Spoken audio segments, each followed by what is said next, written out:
Hello, I'd like to welcome everybody to the State of the Band for Boys Fort.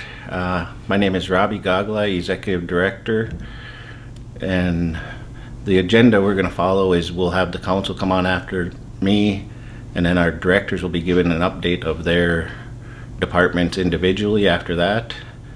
I'd like to say thank you to the staff for sticking with us and pulling through it. It is very challenging, the pandemic was, and I know staff work very hard to keep services for our band members. So with that, I will turn it over to the council. Once again, thanks for tuning in. Anin Boozhoo, Anishinaabe Duk, Kathy Chavers, Indigenous Cause, Ogama Kwe. I am honored and humbled to be before you today to present the State of the Band address for the Boys Fort Band of Chippewa. Unfortunately, this is our second year that our State of the Band address is coming to you virtually. In doing so, we wanted to ensure that we protect the health and safety of our tribal members and communities. We have high hopes that this will be the last year this is done virtually, and we look forward to the time we can all gather and visit together in person. This is who we are as Anishinaabe people, and this pandemic has put unwanted barriers and obstacles before us. But as always, we are resilient people. We have proven that for hundreds of years and will continue to do so for years to come. This year, we have our directors in Fortune Bay recording videos for our tribal members to hear directly from each department our accomplishments and updates from 2021. Following the State of the Band address, we will be mailing out a written 2021 annual report to all band members. As I stated, that our directors in Fortune Bay will be speaking about their accomplishments within their programs, we must realize that the term accomplishment is something that has been achieved successfully. It can be visual or seen, such as a new building, or it can have unseen impacts on the people in a positive way. Despite the pandemic, there have been many accomplishments in 2021. There have been on the federal, state, and tribal level. These accomplishments will and haven't had an impact on our tribal members directly or indirectly. We are making progress as a band. This is due in part to the strong leadership team that we have in place. There are moments now in history that are filled with opportunities and hope. Now, at such a time unlike anything we have ever seen, we now have American Indians at the highest level in the Biden administration, including the first American Indian in the Secretary of the Interior. We are also extremely proud to have Boys Fort band member Robert Anderson as the solicitor, who leads over 400 attorneys at the Department of the Interior. Many agencies that serve all Americans are now headed by American Indians. These appointments now make a difference. This Department of the Interior Administration has a cultural understanding of the meaning of what we value most: our land, our water, plus more. Before this administration, decisions were made without consultation with tribes. Now we get the answers and respect that has long been overdue. Consultation is a word that tribes have yearned for before any ideas, concepts, or decisions are made. As we all know, until recently, this has not been the case. We have been consulted more times by federal and state agencies in 1 year during the Biden-Walz administration than in all the years of previous administrations.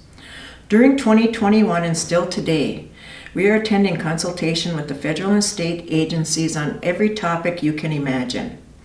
American Indian people are also now seated at the top tables of power from Washington, D.C., state government, as judges, county officials, to school boards, and more. By having our people in key positions, these are the people who understand tribal sovereignty and who know the challenges we face. They do not need a history lesson because they are one of us. In Minnesota, our state government has really made some unprecedented accomplishments. Prior to 2021, tribal consultation was through an executive order by some of our previous governors. This could be taken away by new governors if they choose to do so. We don't have to worry anymore about whether the winner of the governor's race will treat us as a sovereign government. This is because Governor Walz and Lieutenant Governor Flanagan, along with the state legislature, has made consultation with tribes permanent state law. Let me stress that it is no longer an executive order, but law. The new state law also requires that state employees go through training to understand tribal governments. They need to understand our sovereignty and issues that we face as citizens in the state of Minnesota. These issues are different, and they need to be aware of that. Also, how we deal with these issues from a cultural perspective. We know how to take care of ourselves. Like the federal government, our people are rising within the state government as well. There are American Indians serving as lieutenant governor on the Minnesota State Court of Appeals, on the Minnesota Supreme Court, state legislators, and tribal liaisons within almost every department in the state. Bois Forte is fortunate to have 3 tribal liaisons in the Minnesota Housing Finance Agency, IRRR, and Department of Public Safety. The ongoing support we have had from Governor Walz has made him the best governor in the history of the state of Minnesota when it comes to tribal relations. We cannot forget our federal partners either, who continue to work with the tribes on important issues that affect us all. Senator Amy Klobuchar, Senator Tina Smith, who sits on the Senate Committee of Indian Affairs, and also she has a Bois Forte band member as a congressional staffer. I must also mention Congresswoman Betty McCollum, who is one of the most powerful members of Congress in the nation. Though she doesn't represent our district, she uses her position for the tribes in Minnesota and also all of Indian country every single day. Chi miigwech to all of our friends and allies. One of the most eye-catching changes also made in Minnesota was the state of Minnesota and MnDOT posting the 1854 treaty area signs to designate the boundaries of the 1854 treaty area. I am sure some of you have seen them posted. A gathering of tribal leaders from Bois Forte, Grand Portage, and Fond du Lac, along with the MnDOT Commissioner, Margaret Anderson Kellier, 1854 staff, and other MnDOT staff, posted the first sign in Grand Portage.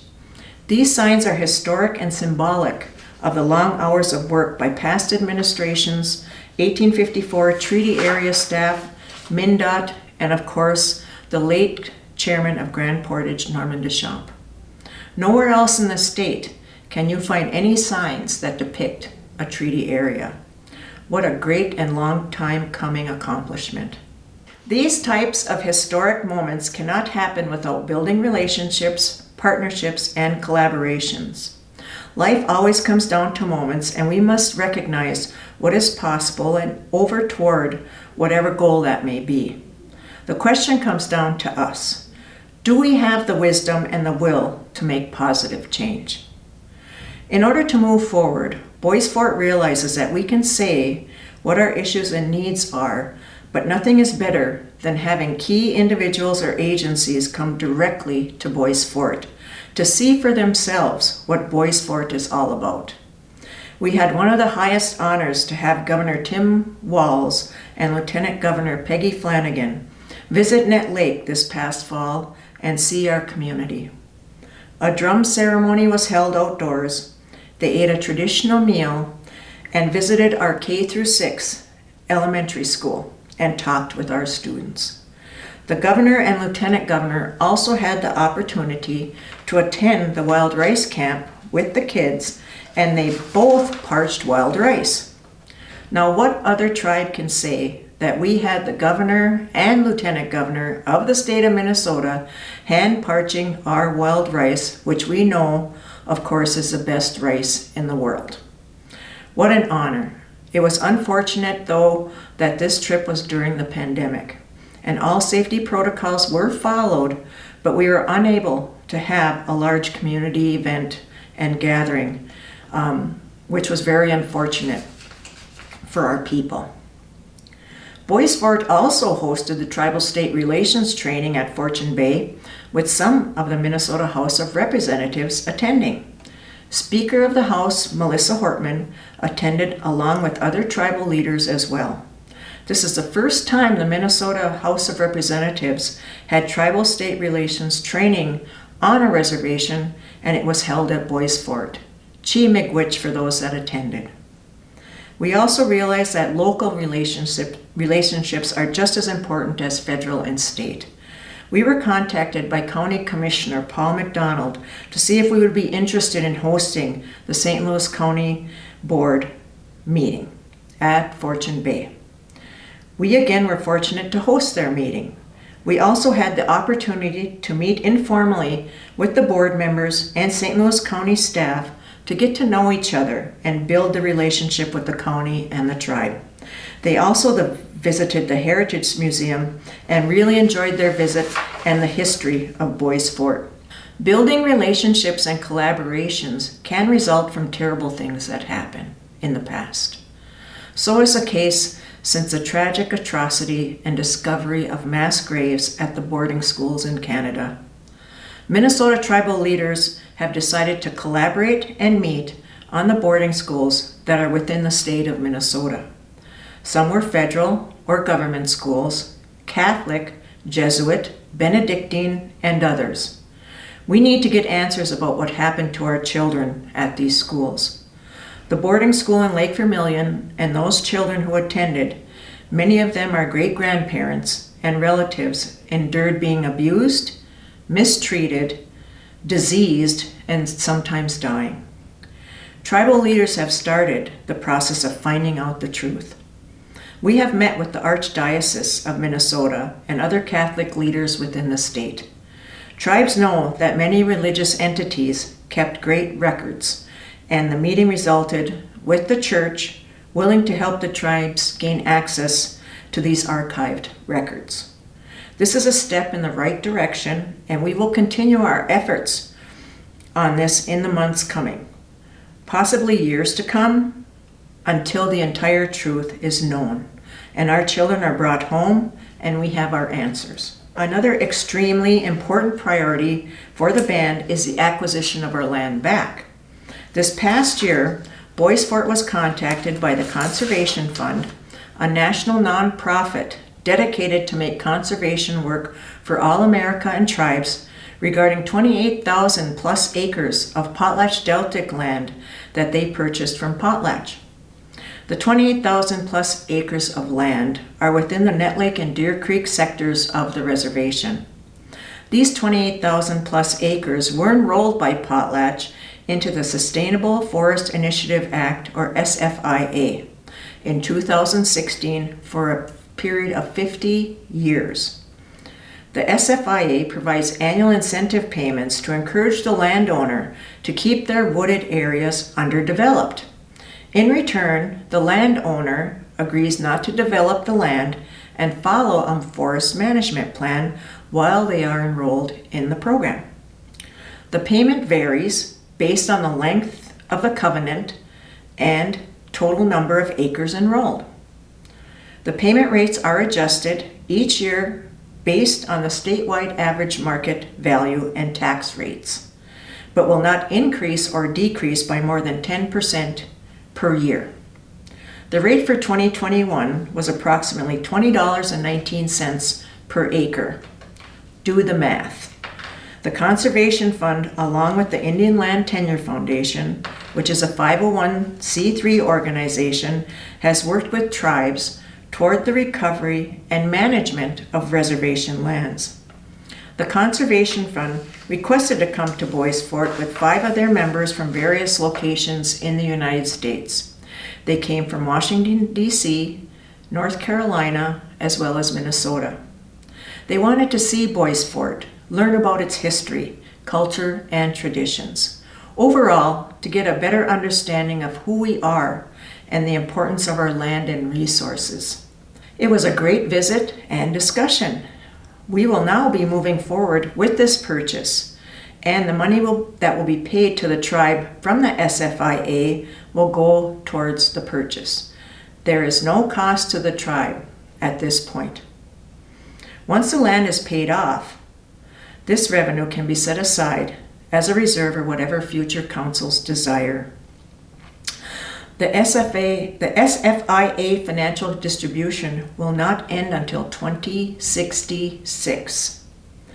We are extremely grateful to the Conservation Fund and the Indian Land Tenure Foundation for their efforts in making this the largest historic land purchase for Bois Forte, and it is a great possibility and now reality. There was also an environmental victory for Bois Forte and all tribes in Minnesota in 2021. We are always watching what impacts our band, the waters, land, air, wildlife, and more. Every year the federal EPA requires the states to submit a list of polluted waters that need help.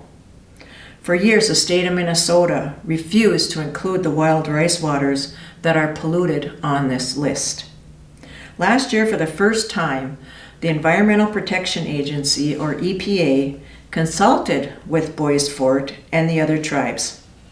They did not actually just listen to our opinion, but actually studied the tribal research from our scientists, and they made a decision based on health and science. In this historical move, the EPA ordered the state of Minnesota to include wild rice waters that are polluted on the state's impaired waters. Chi Miigwech to Secretary-Treasurer April McCormick of Grand Portage for leading this intertribal effort. The Bois Forte Tribal Council was also tasked with finalizing the updated Bois Forte Code of Ethics. A group of band members did work on this and made some changes and recommendations to the code. This code was developed in 1987 and was to be updated every other year, but for some reason or another, this was not done. The new updated Code of Ethics was adopted in 2021. It puts in place an appointed committee of band members to determine the outcome of a violation under the code, not by the tribal council as it was in the past. This process of updating this important code was long overdue. Chi Miigwech to everyone involved with getting this accomplished. The tribal council also went forward with the development and adoption of a blight ordinance for the reservation.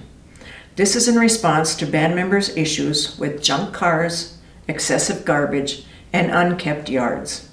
In response to your concerns, we felt that this ordinance needed to be in place. We must provide a safe and clean community for our elders and our children. This past year, COVID-19 and the pandemic presented us with obstacles. Our workforce suffers to this day. Our future depends on our young people and the ability to step forward. Like most of the state and nation, there is a labor shortage. There are positions within the tribal government as well as Fortune Bay Resort Casino. There are also many opportunities off the reservation as well for employment. Through our collaboration with various schools and agencies, Bois Forte has developed training programs in commercial driver licenses, cement masonry, heavy equipment, and also now in welding. These skills for these occupations will assist and enable band members to gain employment off reservation as well. We are developing our 477 program to also help band members overcome the barriers to employment. But yet some people get stopped by these obstacles, preventing them from taking responsibility for their lives. They might blame history, their environment, negative people, or even the band government. We all have experienced in our own lifetimes obstacles at some point, but what matters is how many times we overcome these barriers and that we can't give up. We know there are differences within the generations as far as work ethic, but there are some people, family members or friends, who expect the tribal government to take care of all of their needs. This is not why government exists. The government is here to protect our rights and sovereignty, to make decisions on what is best for the majority and not the few. We are here to help people lift themselves, to provide for themselves and their families. Talk to our elders. Many of them grew up in a time where they had to work hard just to survive. They had to chop wood for heat, haul water, either making their own clothing or getting third-hand clothes. Food was from their gardens, and they worked for cash. There was no Social Security checks or paychecks, no running water, electricity, and even they had outhouses. But you don't hear our elders complaining, because during that time, they took responsibility to make sure that their families had everything that they needed and never expected any help from the government. Band members, we are developing some tools to help you gain the skills you need to try overcome these obstacles so you can succeed. Please take advantage of it. There are many employment opportunities both on and off the reservation. Life is what you make it. Our programs and services to our tribal members, both on and off, was somewhat hindered during the pandemic. New ways of trying to provide some services were necessary. Our businesses had to adapt to help deter the spread of the COVID-19 virus. Fortune Bay Resort Casino adapted but had to make tough but wise decisions to ensure our employees and patrons were safe. We purchased a mobile vaccination unit, which could be transformed into a much-needed new ambulance once the pandemic is over. Our healthcare providers went to the urban areas in Duluth and Minneapolis to vaccinate our tribal members and their family members. To keep our communities safe, we mandated the vaccine and boosters for all government and tribal business employees. We wanted to do whatever necessary to protect our elders, those with underlying health conditions, and community members. We also purchased 3 tiny homes for those individuals who tested positive so they would not expose their family members to the virus. Netlake also has our own food shelf building with hopes of having another in Vermilion in the future. This was all possible with CARES Act funding. Then also came the ARPA funding. This is the large amount of funding ever for Indian country and tribes. You will get a more detailed report of our CARES Act distribution breakdown from our CFO Kim Greiner in her presentation. The ARPA monies have until 2026 to be obligated and spent, so that process is still ongoing. However, there were distributions to tribal members also from the ARPA funding. Sadly, we did lose tribal members and many elders this year, either to COVID-19 or complications to COVID, or some just passed from other causes. Each loss was heartbreaking, and these losses have been hard to take. Our condolences go to our friends and family members of those who have passed. Boys Fort also suffered a tremendous loss this year with the passing of our spiritual advisor, Gene Goodsky.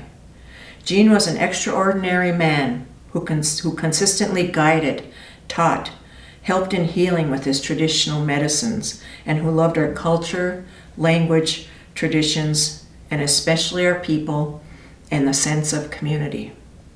He always talked about the old ways, how important community is, and how we should be together today like in the old days.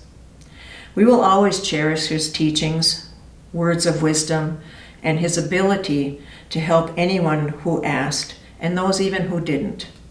His heart and compassion was always there to help no matter what.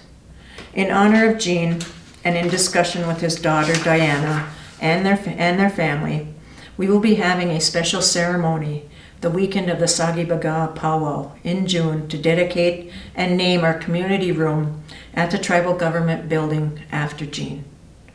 We will be having his picture and a plaque made in his honor in a ceremony on a date and time yet to be determined. It is only right that we do this for all Gene has done for Boys Fort, and he meant the world to all of us. This past year has impacted us all and made our lives different. We will never go back to the way things were before this. We must have a new way of thinking. However, we must remember our Anishinaabe values because that is who we are. We must move forward to maintain those values, our language and culture, for the next 7 generations to come. We must listen to our elders for their wisdom and guidance, for they know and remember how it used to be and did what they had to do. We must honor and respect our Ogichida, our warriors. men and women who have served or are currently serving in our armed forces. We must protect and love our children and youth so they can become our future leaders. We need to focus on we and not me. We must move in a positive way and not negative. We will not get anywhere if that negativity consumes us. We are all wanting Boys Fort to be successful and have more future accomplishments that will benefit and impact us all. This is our time, and we must take advantage of all the opportunities out there. We will continue to fight for our land, our way of life, and fight any disease that comes our way. We will continue to serve you, the band members and the band, to the best of our ability. Chimigwich. Bonjour, Boys Fort band members. Shane, Indigenous cause. A dick and down dam. Bungie at the go, Ninata and the Shnabe Moen. Namin went done, Ayano Ma. Namin went done, Nigu, Wabamek. What I said was, Bungie at the go, Ninata and the Shnabe Moen. I only speak a little bit Indian language. Namin went done, Ayano Ma. I'm happy to be here. Namin went done, Nigi Wabamek, I'm glad to see you. First and foremost, I know that this pandemic has been hard on us all, emotionally, mentally, physically, spiritually, and also financially. With that, I sincerely hope that you and your loved ones are doing well and staying safe. Having said that, I would like to welcome you to the Boys Fort 2022 State of the Band. This past year has been quite a challenge. The tribe met that challenge head on. Our employees did an awesome job. I was fortunate enough to attend our midwinter powwow on Saturday, March 19, 2022. It was awesome to hear the drums and traditional songs. It was good to see people dancing and laughing. It was good to see people having a good time and enjoying themselves. The cooks served a delicious traditional meal. I would like to say chibigwach to the powwow committee for the hard work and long hours that they put in to put on the midwinter powwow. I am looking forward to the powwows in June. Now on to some projects. I'd like to mention some of the projects that are in the works. This is regarding the IT department. Boys Fort acquired funding for our fiber to home project from Shakopee, IIIB, and from the state of Minnesota deed grants. This project will provide high-speed internet service, which can also be used for telephone service to every household and business within the boundaries of the reservation. The Tribal Council has partnered with CTC Communications out of Brainerd to help with the build-out, as they are familiar with the band and the Northeast Service Co-op, where we currently get our fiber connectivity from. This entire project will be funded by grants. No tribal expenditures are expected to support this project at this time. This project will start in 2 weeks. Regarding Big Woods Transit, the Big Woods Transit program has received a grant this year for $318,000 to upgrade all of their systems to current technology with a computer-aided dispatch software, mobile information devices in each bus, along with radios and a radio-based station in the office. They will be working closely with Randy Long and the IT department to implement the new systems in the next couple of years. They also received a 5310 Elders and Persons with Disability grant for a new bus to be delivered in June 2022 that will have 6 wheelchair positions. Apportionment notice was just received of the FTA Tribal Transit formula of $415,000, which is considerably higher than anticipated for operating expenses than in past years. This month, they made applications for a FY 2022 Department of Transportation Rebuilding America Infrastructure with Sustainability and Equity grant to fund the construction of a rural transit facility for just over $9.5 million. Notification will come out at the end of August, and I sincerely hope that Big Woods Transit gets this grant. Another important project is replacing the old dam out on West Boundary. A while back it was discovered that the old dam was eroding away and that it needed to be replaced as soon as possible. Last year, Public Works put a berm in place in case the old dam gave away. The old dam and berm are still holding, and that is good news. The tribe will be building a new dam in the near future. I am also excited about the new community health building. The new community health building will be located by the Natives Heart Fitness Center here in Nett Lake. The tribal council and various employees have been meeting regularly to get this project shovel ready. I'm also excited about the traditional roundhouse. I sincerely hope that this project becomes a reality. A while back, the tribal council passed a resolution that calls for any new business ideas to be put before the band members to vote on.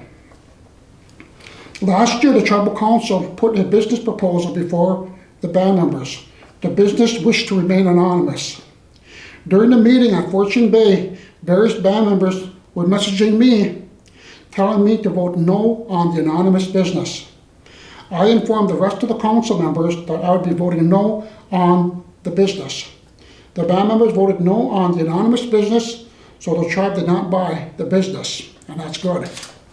The Evelyn C-Store proposal was put before the band members, and a lot of band members voted in favor of the Evelyn C-Store proposal. The tribal council and various employees have been working on this regularly. I sincerely hope that the tribe will get into the medical marijuana and marijuana business sometime soon. I know that a marijuana dispensary business will be very profitable for the tribe. The tribe needs to expand beyond gaming. The tribe needs to build for the future. The tribe sent out 1,300 in CARES Act payments to band members. The tribe also sent out 3,200 in American Rescue Plan Act payments to band members.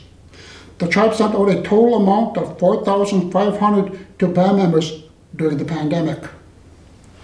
A few band members requested that the tribe make the American Rescue Plan Act financial information public. So that's what the tribal council did. The tribe contracted with Bluestone Strategy Group to help with developing a strategy for the American Rescue Plan Act planning and projects. The tribe has accomplished a lot and has still more to accomplish.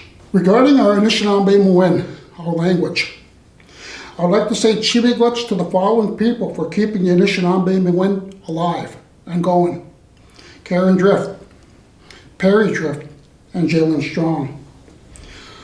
I would also like to thank our grant writers for writing grants regarding our traditional language, the Anishinaabe Muin.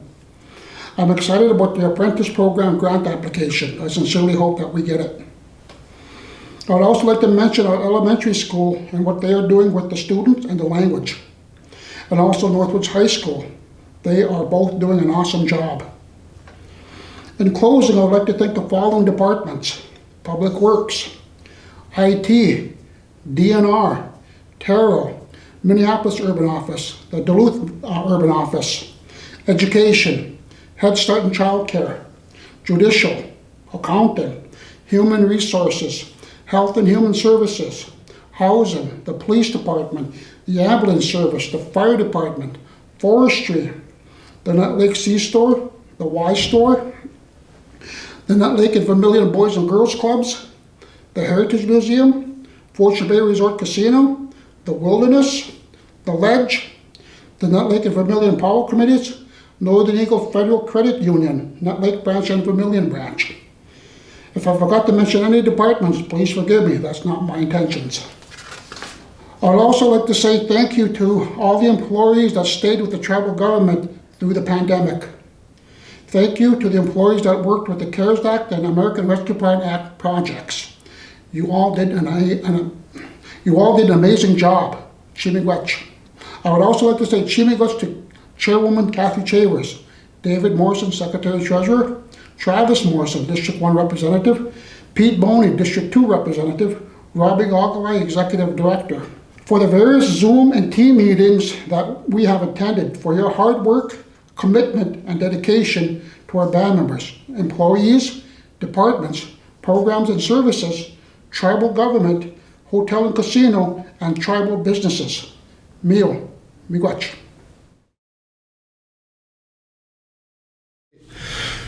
Hi, I'm Travis Morrison, one of your District 1 representatives from Bois Forte. I'd like to welcome you to the State of the Band address. I'll keep my address short and sweet.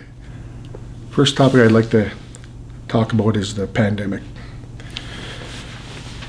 It's affected our community in a really tough way over the past 2 years. We've lost community members. Many of us have gotten ill, and it's a lot of stress on our minds trying to get through this. But we're pushing forward. We got ARPA monies coming in to try to help us, and we are doing very well on that aspect. We just need, I suppose, time and people to come into work to do these jobs and stuff that we're trying to accomplish. Second topic I'd like to hit on is the Fiber to Home project. Our IT director, Randy Long, might hit on this one too, but just a quick brief overview of it is it's a project that Randy had started working on, I think it was 6 years ago, and we're finally doing the build out on it this year.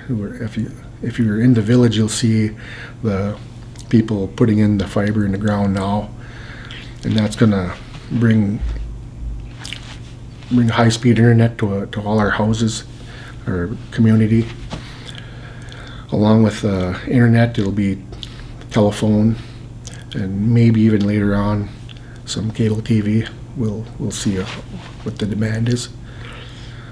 But this project is fully grant funded, so there wasn't no money that the band had put into it, but it's taken a long time to do, and it's something that's really needed, and it's going to connect our reservation to the rest of the world in a really fast way, and that's one of the big things I'm most proud of as a tribal council member, that we've been pushing this for a long time, and it's finally happening. And with that, I'd just like to say thank you and enjoy the rest of the State of the Band. Bonjour, Bois Forte band members. I'd like to welcome you to this year's 2022 State of the Band. I have a brief report that I'm going to be giving you about our financials. I know that Kim Greiner has given a more detailed report in her report, but yes, I'd like to give you an update on the CARES Act money and the ARPA money. But again, I would like to thank you for taking the time to view this video. I'll start off with the U.S. CARES Act fund. We had a safe shelter program where we helped 888 band members for a total of $668,677.83. And I'm sure that the band members that utilized this program were very helpful. The second program was the assistance program number 2, and that amount was $300, and we helped a total of 1,905 band members, which totaled out to $571,500. The second program we had was the Energy Assistance Program for the winter of 2021 and 2022. We helped a total of 151 band members, which amounted to $40,775.87. The Energy Assistance Program was in the fall of 2021, And we helped a total of 177 band members, which totaled out to $41,602.08. And this was from the CARES Act money. Now I'm going to go on to the U.S. Treasury ARPA funds. This was the dollar amount that each band member received. And we assisted 2,469 band members with $1,400 each, which totaled out to $3,456,600. And that was given out in September of 2021. Again, in December of 2021, we gave a second payment, relief payment, to 2,433 band members, and that amount was $1,800. That amount was $4,379,400. The total amount for those two programs that assisted band members that helped with clothing or other costs that they may incur during the pandemic was $7,836,000. The Housing Assistance Program was U.S. Treasury dollars that were passed through the state of Minnesota, and that assisted band members with rent or mortgages, electricity, heat, water and sanitation. And that total amount for those band members that received that help was $354,930.84. The second program was the Emergency Rental Assistance Program, which was a direct allocation from the United States government. And that also helped it with rent, hotel for homeless, internet, electricity, heat, and water and sewer.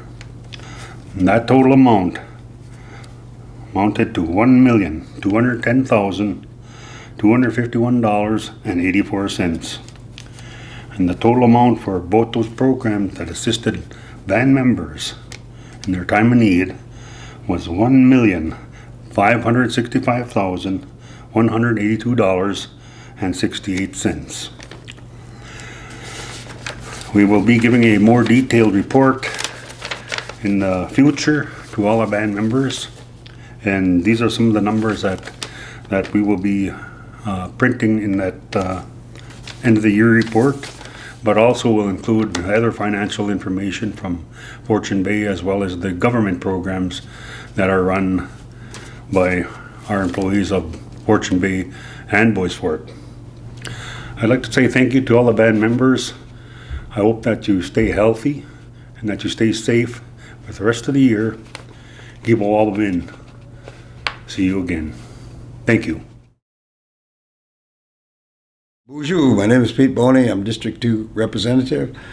I'd like to take this time to say thank you for the last 4 years. It's been an honor and a privilege to serve you as a district representative. We've got a lot accomplished during the past 4 years. I will be posting on my District 2 page the accomplishments we have made. I've already posted a few. I would like to thank my family for being supportive during this time. Again, I would like to say thank you. I'd also like to say thank you to our staff. All of the last 4 years of accomplishments could not have been possible without the hard work and dedication of our line staff, our directors, our supervisors, the council, our legal. The list goes on and on. But most of all, I'd like to say thank you to the band members for supporting me and supporting our council. Please remember to put tobacco up for your tribal council. It's a tough job, as I've learned over the past 4 years. Also, again, thank you very much, Jim Bigwitch, for allowing me to serve. Bigwitch. Bonjour. This is Travis Bakke. I'm the Director of Career Development for the Bois Forte Tribal Government. I oversee a large program and that includes many different grant programs and departments. I'm going to start with Head Start, Early Head Start, and the Child Care Program. The director for this is Christine Lundemo. Head Start is funded for 36 federal slots and 6 state slots. Early Head Start is funded for 30 federal slots. 25% of that enrollment is covered by the CCDF. Our program ran throughout the pandemic. We had closed from April 2020 to September 2020, when the pandemic initially started. Other than that, we've had a few shortages due to staff and/or children quarantine. The program has been struggling with under-enrollment since 2011, so staying under enrollment during the pandemic has just been another factor to our ongoing under-enrollment issue. Revenues for Head Start, Early Head Start, and Child Care include federal Head Start revenue, a tribal match, federal Early Head Start, and a tribal match for that as well, state Head Start dollars, CACFP, which is Child and Adult Care Food Program dollars, Child Care revenue, a Pathway 2 scholarship, and also the CCDF, which is the Child Care Development Funds, for a total revenue of $1,601,548. The Boys Fort Early Childhood Program knew there was a great need for a gym at the Vermilion location. When the CCDF allocated additional funding to the program, we decided to utilize these funds to add a gym to our building. A majority of the funds came from the CCDF. Additional funding used was Child Care revenue, Northland Foundation grant, CARES Act dollars, and a community infrastructure grant from the IRRR. The total cost of the project was $740,437. Additional COVID grants for these programs are the following. Head Start CARES 1 Act one-time funding, which was $19,864. Head Start American Rescue Plan funding was $78,969. And the American Rescue Plan Act for a total of $745,774. Now I'll move on to the Boys and Girls Club. The Boys and Girls Club of Boys Fort offers 2 locations to families in our area, one in Nett Lake and one in Vermilion. The clubs provide after-school and summer programming to youth ages 5 to 18. Youth may attend after school until 6:30 p.m. Wednesday nights from 4:30 to 6:30 are reserved as our teen nights and are for members 12 and older. Both clubs provide alternate hours to accommodate school closings and early release days. The Vermilion branch has 120 club members. The Nett Lake branch has 110 club members, and these numbers are rising each week. Attendance varies greatly at both sites, but we often plan for 20 club members per day. Utilizing a mentoring concept, the Boys Fort BGCA branch directors strive to provide a positive and supportive work environment for young adults to gain work skills and a work ethic that will help them now and in the future. We are currently running a life skills class called Live It, a career launch class on site at the Northwood School. These are new programs this year that target the teen population.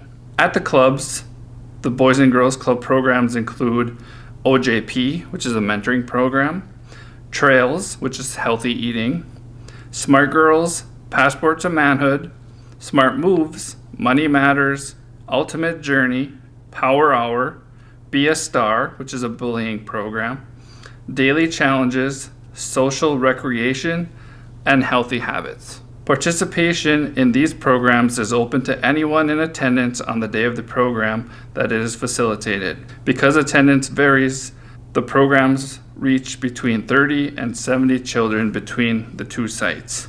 The Boys Fort Boys and Girls Club is working with Danny Parados and Renika Love from Boys Fort Food Sovereignty to learn and provide sustainable and indigenous food practices. Honor the Earth is a nonprofit from the White Earth Nation. They have provided funding for indigenous food raised garden beds with the RTG and as the fiscal agent for the Boys Fort Food Sovereignty Group. The beds were constructed last summer. The partnership with the Boys Fort BGCA will promote healthy eating and revitalization of our foods, culture, and language. The BGCA administers the following grants to provide the above-mentioned services. The OJP, which is the Office of Justice Mentoring Program, is $40,000 a year. The Red Nose Grant is from Native Club Services. That's $1,666. The Walmart Food Access Program is $10,000. The Northwest Area Foundation is a 2-year grant that's revolving. It's for $7,178. The Trails Program grant for healthy eating is $10,080. There's a Native Endowment grant, which focuses on cultural aspects, for $10,000. The Boys Fort clubs are part of the Minnesota Alliance, which received a deed grant, and our portion of that deed grant is $17,879. That's for a workforce grant. And then we received a grant from the Northland Foundation for $10,000 for a social emotional learning grant that came from the governor's cabinet. In addition to those, we just received an ARPA violence intervention grant for $100,000. And there's one generous person out there who loved what we were doing and anonymously donated $50,000 toward our food programs. The total Boys and Girls Club grants and donations equal $256,803. Now we'll move on to the scholarships program. The Boys Fort Scholarship Program has seen a decline in enrolled students within the last 2 years due to COVID. We still have a good number of students who have applied with the scholarship program and are receiving a scholarship. We have a total of 61 band members across the world, yes, you heard that correctly, across the world pursuing degrees. Students are working on certificate programs all the way up to doctorate programs. These students range from traditional students all the way through non-traditional students. For the 2020-2021 school year, we assisted 68 total students to a total amount of $330,860.70. It is wonderful to have the opportunity to assist each one of our enrolled band member students, even in the smallest way, to achieving their academic goals. If you have not yet reached out to the Boys Fort Scholarship Program for a scholarship, please do so today. The contact for that is Leanne Hoffman. The Boys Fort Summer Youth Program was able to conduct a work program during the summer of 2021. We were able to hire 13 total youth between Nett Lake and Lake Vermilion. The program offered a variety of jobs throughout the tribal organization and the Nett Lake School. A huge miigwech to those departments that are always willing to step up and host a position for our youth to learn and grow. Please look for our 2022 Summer Youth applications, which are now available through May 2nd. Other programs that are in our department. The EAP program, which is the Energy Assistance Program provided by the state, assists paying propane and electricity bills for low-income households that meet the income guidelines. It activates crisis funding for those who are in disconnection or receive a disconnection notice, and also orders propane when the tank is at 20% or less. Currently, 116 households are participating in the EAP program. The CSBG, which is the Community Supported Block Grant, assists with car repairs, which include tires, rental help with security and damage deposits, overdue or back rent, employment clothing, including necessary tools, energy bills, including electric and propane. This program supplies over $30,000 per year to help band members who are qualified for the income-based program.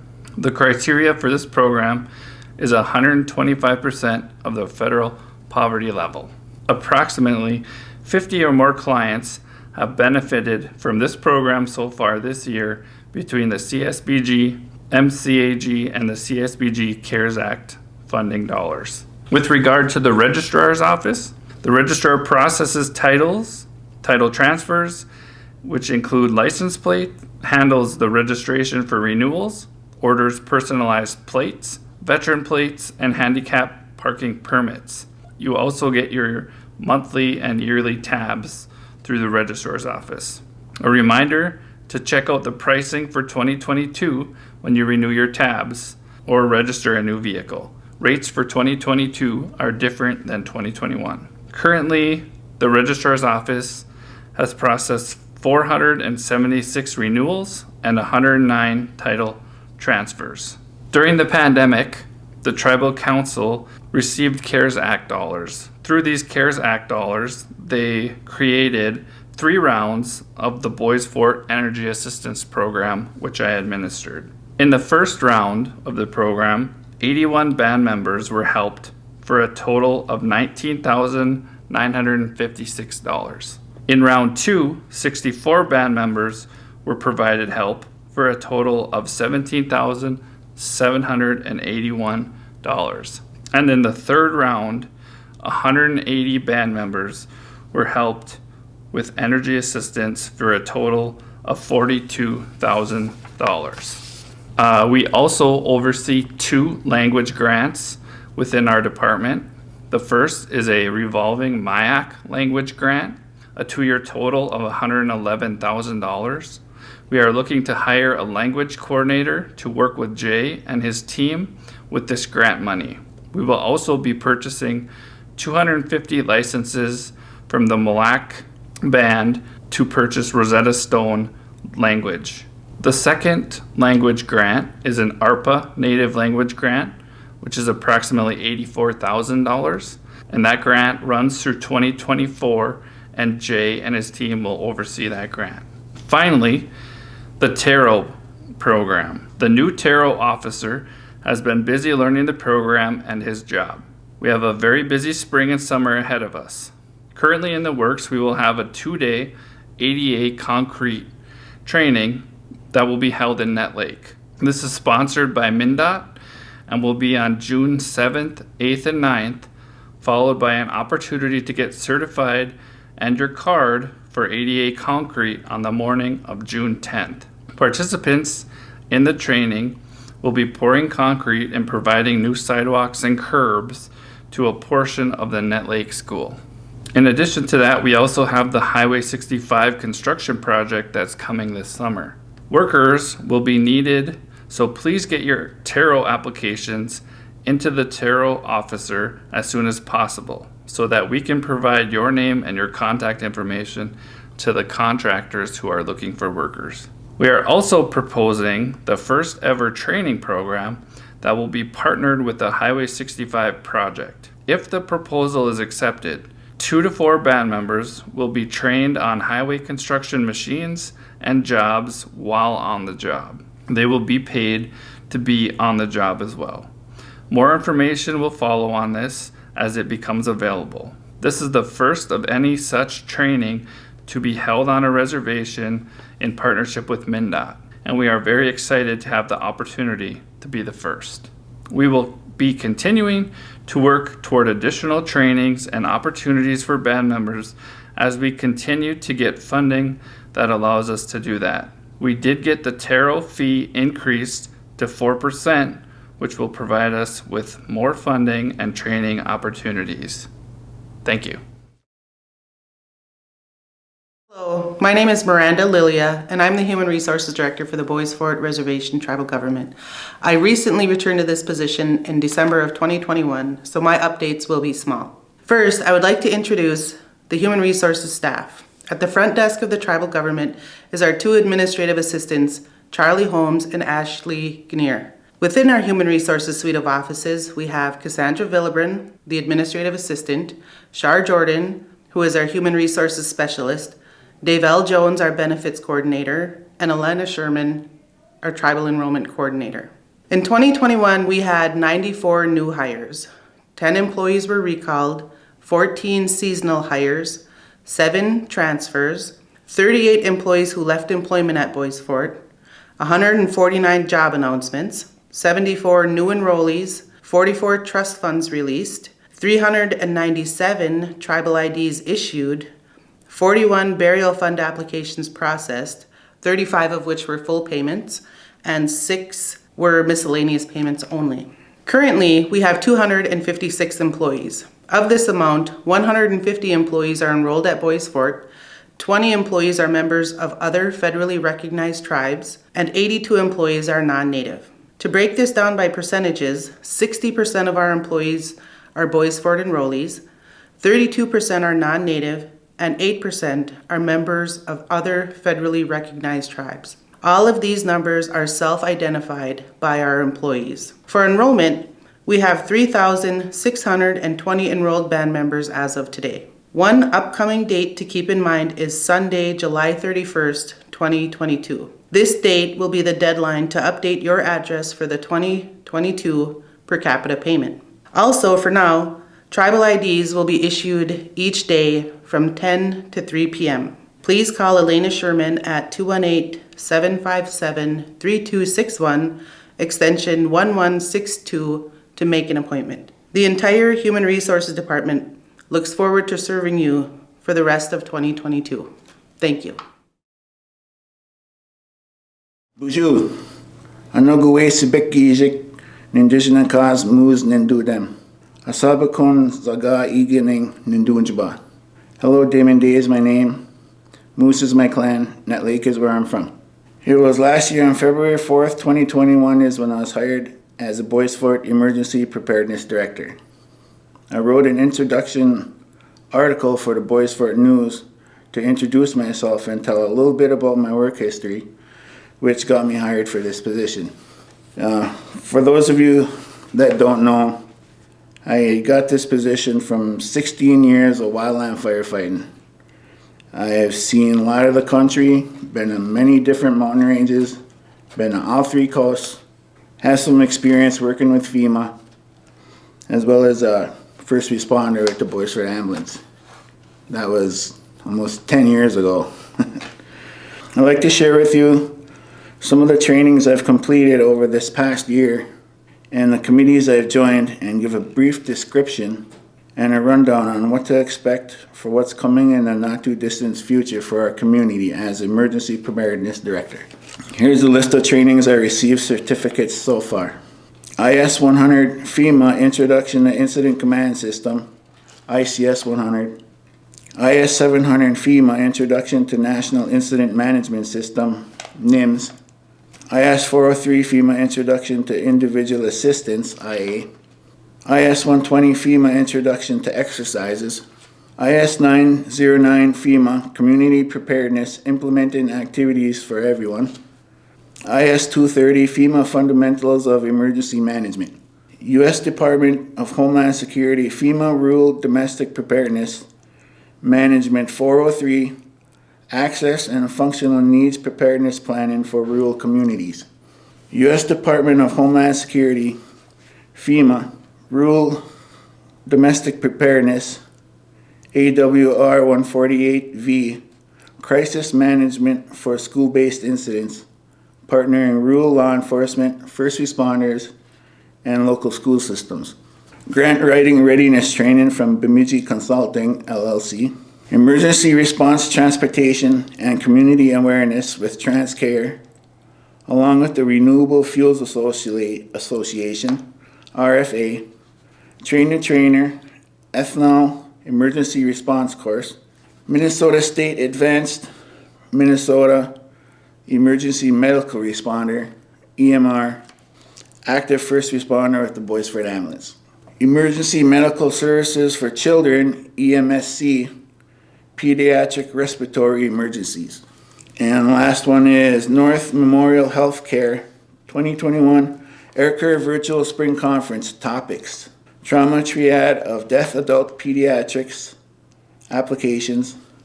Stabilizing the unresponsive pediatric infant to teen. Dealing with crush injuries in EMS adult and pediatrics applications. Those are all certificates I received this past year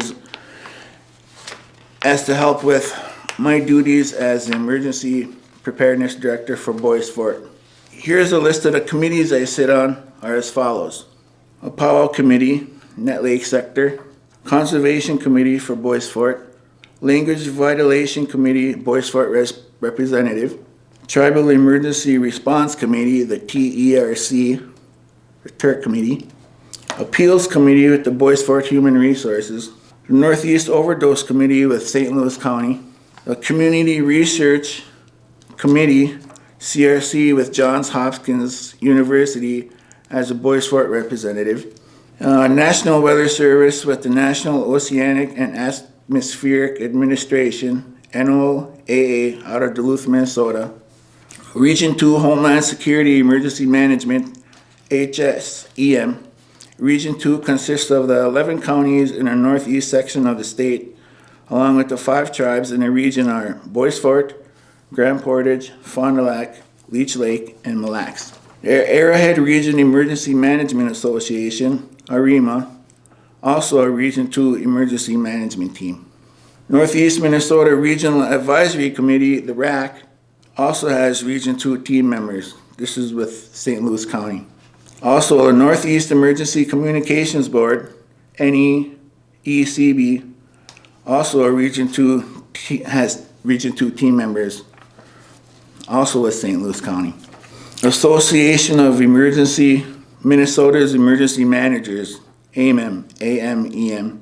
Federal Emergency Management Agency, FEMA, Region 5, consists of Minnesota, Wisconsin, and Michigan, with a total of 34 tribes in this region of the country, along with Illinois, Indiana, and Ohio. There are 10 regions throughout the United States. I represent Bois Forte in Region 5 as an Emergency Preparedness Director. As an Emergency Preparedness Director for Bois Forte, I also sit on the Board of Directors with the Bois Forte Tribal Government. This past year, I worked on a project with Mr. Chris Doc Holm, Acting DNR and Environmental Director, on a resolution on getting all chemical spraying on Bois Forte is now banned, and the Bois Forte Tribal Council passed it into law. I worked with Miss Doris Isham on a technical assistance grant and turned into FEMA Region 5, still waiting to see if we're approved or not. Once it's approved, we can start updating our Bois Forte multi-hazard mitigation plan, a plan that has to be updated every 5 years. With this plan being updated, we can then work on a number of different grants throughout our Bois Forte Tribal Government departments.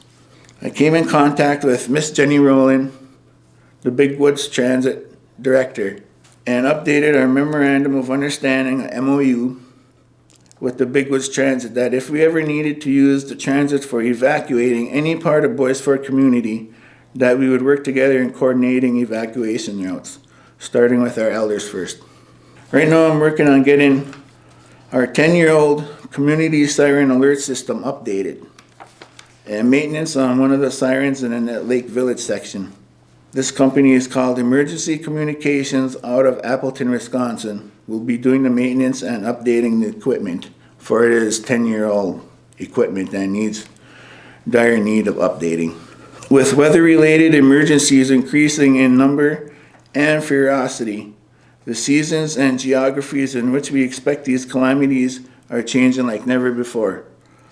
As an Emergency Preparedness Director, I play a vital role in warning and protecting our community from any type of disasters, being it natural or man-made. I'm in contact with Mr. Rick Slayton. He's the owner of the St. Louis County Search and Rescue Team. He's willing to come to Bois Forte and train our EMS, Volunteer Fire Department, Conservation Officers, Forestry Department, and BIA law enforcement, and anyone from the community that volunteers. Train us in wilderness search and rescue and wilderness survival.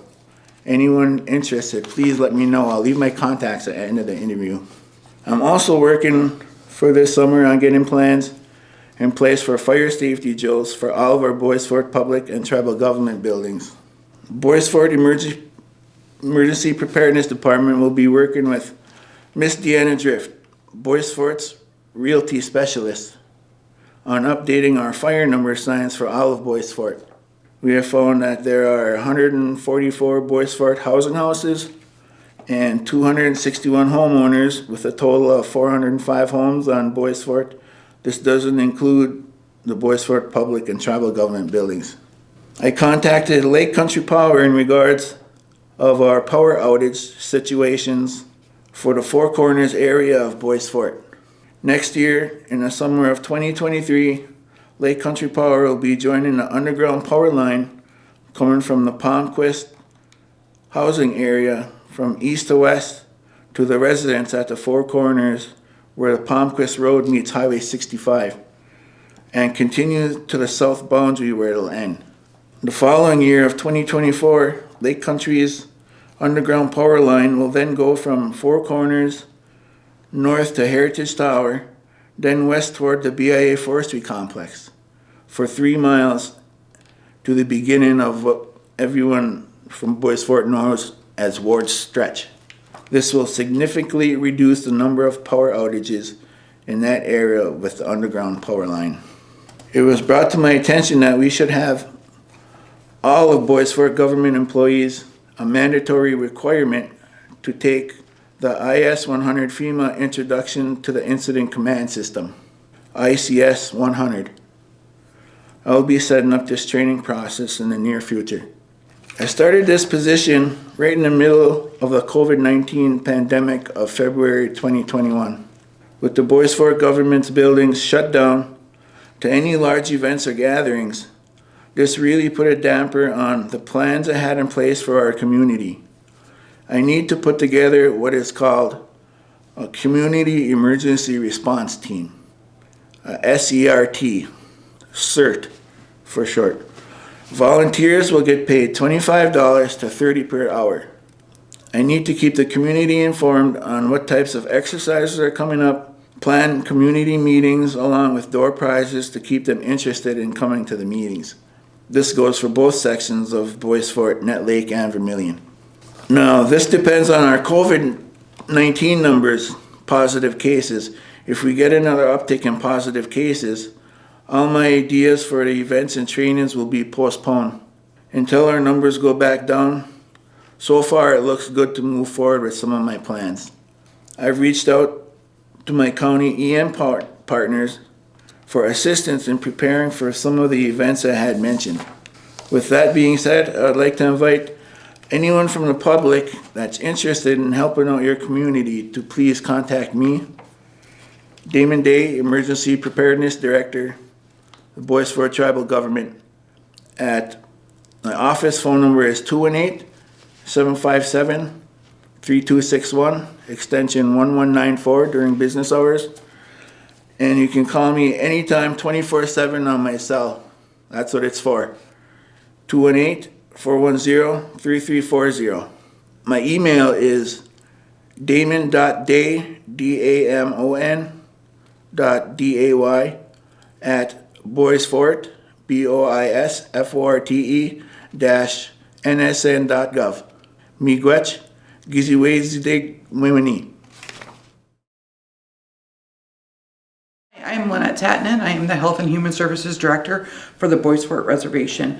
We are the largest department of the Bois Forte Tribal Government with approximately 101 employees and 30 plus different programs running, serving the band, reservation, and surrounding areas.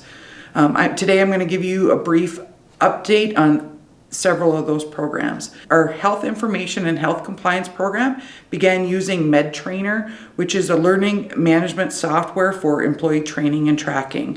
This software has a policy and procedure module that allows policies and procedures to be assigned individually to the employees for reading and signing for understanding. There is a contract module that's used for all of our contracts. This allows for alerts to be sent prior to the expiration of the contracts. Health information program is also spearheading the process of achieving AAHC accreditation. We will be moving forward in developing the teams to complete this task in the future. Our purchase referred care program, otherwise known as contract health, our enrollments up this year by 21 compared to last year, and this is due to the pandemic. It had 782 eligible participants for the 2021 year and only 761 participants for the 19-20 year. We had 81 members sign up for health insurance through the PRC program.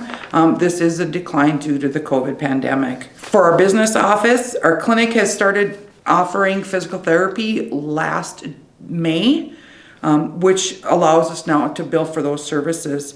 MA still remains our primary payer, along with Blue Cross Blue Shield, which is our employee-sponsored insurance. The billing office is also working with our community health program to come up with a contract to create a smoother process for our elders to sign up for waivered services. 2021 has marked the final stages for creating an online bill pay option for the non-band members who utilize our facilities. This should be completed within the next couple months. Our behavioral health program has increased services to the community, which included hiring 2 additional contracted therapists, a new adult rehabilitation mental health services worker. The behavioral health department now has 5 therapists and 1 arms worker. They continued to social distance during the COVID pandemic, which has increased our virtual health visits, which has been a huge benefit to the band. They've conducted over 196 diagnostic assessments, 1,503 therapy sessions, and 21 crisis appointments. Services have been provided to over 250 band members and descendants. They've also hosted a variety of virtual training, groups, and events to increase the knowledge of mental health services.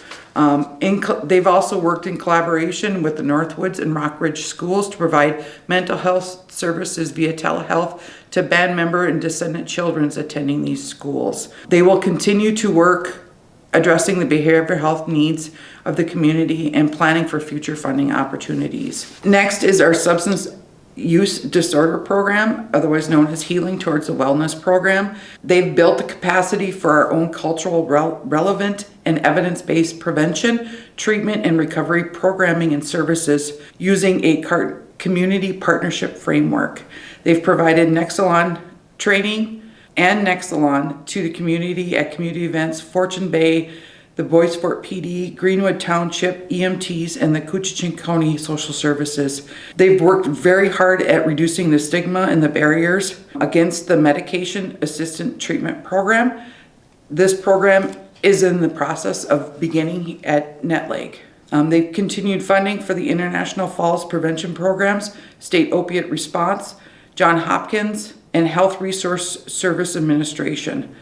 They're also expanding the treatment for women and children with our Leander House and expanding the services for adolescents. The homelessness program has secured funding to support people with disabilities, housing, and instability who want to live in the community, secured funding for a homeless emergency shelter, and the continued funding of the Family Homelessness Prevention Assistance Program, the Emergency Shelter Program, and the Homeless Youth Administration, Social Security Advocacy, and the Housing Support and Stabilization Program through the state of Minnesota. Our community health program has several different areas.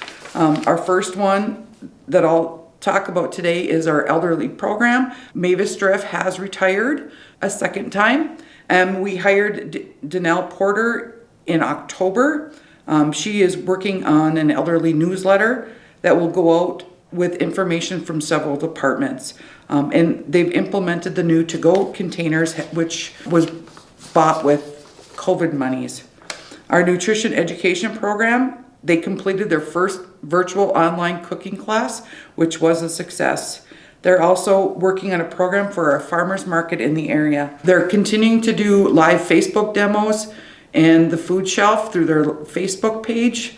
And they're working on developing a diabetes prevention program called Lifestyle Change Program. We have 2 community health programs, one in Vermilion and one in Net Lake. They both have done a tremendous job during the pandemic. The Vermilion end, their big thing is they've been able to deliver all the elderly meals, which are greatly appreciated through all the staff shortages that we've had on that end. They're continuing to do medication and coordination of care benefits as best as possible. Both sites have helped with the door-to-door and food distribution. One other program that the community health group is working on is working with the business office to come up with a contract with St. Louis County for long-term and support services for the elders on the reservation. Tobacco Sensation, they're continuing to do weekly tobacco trivia on Facebook Live. They're also helping with the free community events for ribbon skirt making, along with working with the Boys and Girls Clubs, beanbag tournaments, and making tobacco ties with the youth. We still have our maternal child health. Because of COVID, many of the visits for WIC and the home visits for maternal health have been done remotely or via Zoom. Terry Defoe and Terry Morrison are our team for the emergency preparedness. They've been key during the COVID pandemic. They've offered public health recommendations on COVID to the community and to the government. They've been able to contact every COVID case that lives on the reservation to offer services, complete the initial interviews, and do contact tracing. They've participated in the local and regional planning for COVID response. Our food distribution program, the clients have been down, but they have been able to adapt. Most clients now place their orders over the phone, and they pull up to the building and they load them right up there. It's been a great benefit to the tribe. Clinic, in 2001, the clinic staff did go down to the urban offices to provide the COVID vaccine. In September, a new clinic administrator was hired finally, which was a great blessing to myself. We were able to purchase the 2 ultra cold freezers to hold the Pfizer vaccines. One is at each location, along with getting new immunization refrigerators, EKG machines, and AEDs. Our x-ray machines at both locations have been updated from the old analog to the new digital systems. The physical therapy program is now up and running at both locations, and we were very proud to finally get a certified diabetic care and educator specialist on staff. A couple other things that have happened at the clinic. The dental clinic did receive a CEREC machine so we are able to make crowns in-house now, which will hopefully save money in the future. Our fitness center, Squidge and Sleepy, both became certified exercise and aging specialists. They've done many projects within the community during all of COVID. Their big project was a racing project with the children that was actually attended by the governor. Family Health Services, the Indian Child Welfare, has several programs also. They have served 1,251 cases that have been referred to this department. 139 children have received services, and 12 are in foster care programs. They are also working on several new projects. They're in the planning stages with the Minnesota Department of Human Services and UMD in Duluth, and developing training modules for ICWA staff. This is to structure our program and guide staff as they perform their work and serve with families. This department has also been key in our door-to-door response on getting messages out to all members living on the reservation. They've also received new child welfare software to better monitor all cases. And they are in the final planning stages for the Minnesota Family First Prevention Act. Thank you. Hello everyone, my name is Randy Long. I'm the Information Technology Director for the Bois Forte Tribal Government. This report will reflect upon the past year's projects for IT and KBFT radio. I'm going to start off with information technology. Throughout the past year, IT has worked on various projects enhancing the overall information technology and telecommunication infrastructure throughout the tribal government. I'm going to be referencing some of the existing telecommunication projects that we have either completed or are ongoing at this present moment. Currently, or actually recently, we've updated the lighting controls on the Nett Lake Police Department tower. This past year, the lighting controls have failed. We outsourced the project to a telecommunication provider that put a new digital LED lighting system on the tower. We are now back in FCC compliance, and it significantly increased the visibility of the tower at night. For those of you that don't know, IT secured funds to implement a fiber to the home project throughout the entire reservation. Our fiber to the home project is about to begin. Depending upon weather, we are anticipating that ground crews will start within 2 to 3 weeks.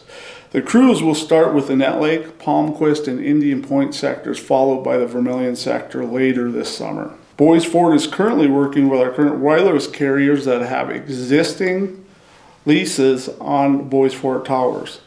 We are working with these companies to implement 5G capabilities on all sites and have this completed by this fall. We are also working with these companies to ensure that they have generator backup power for all of these tower sites.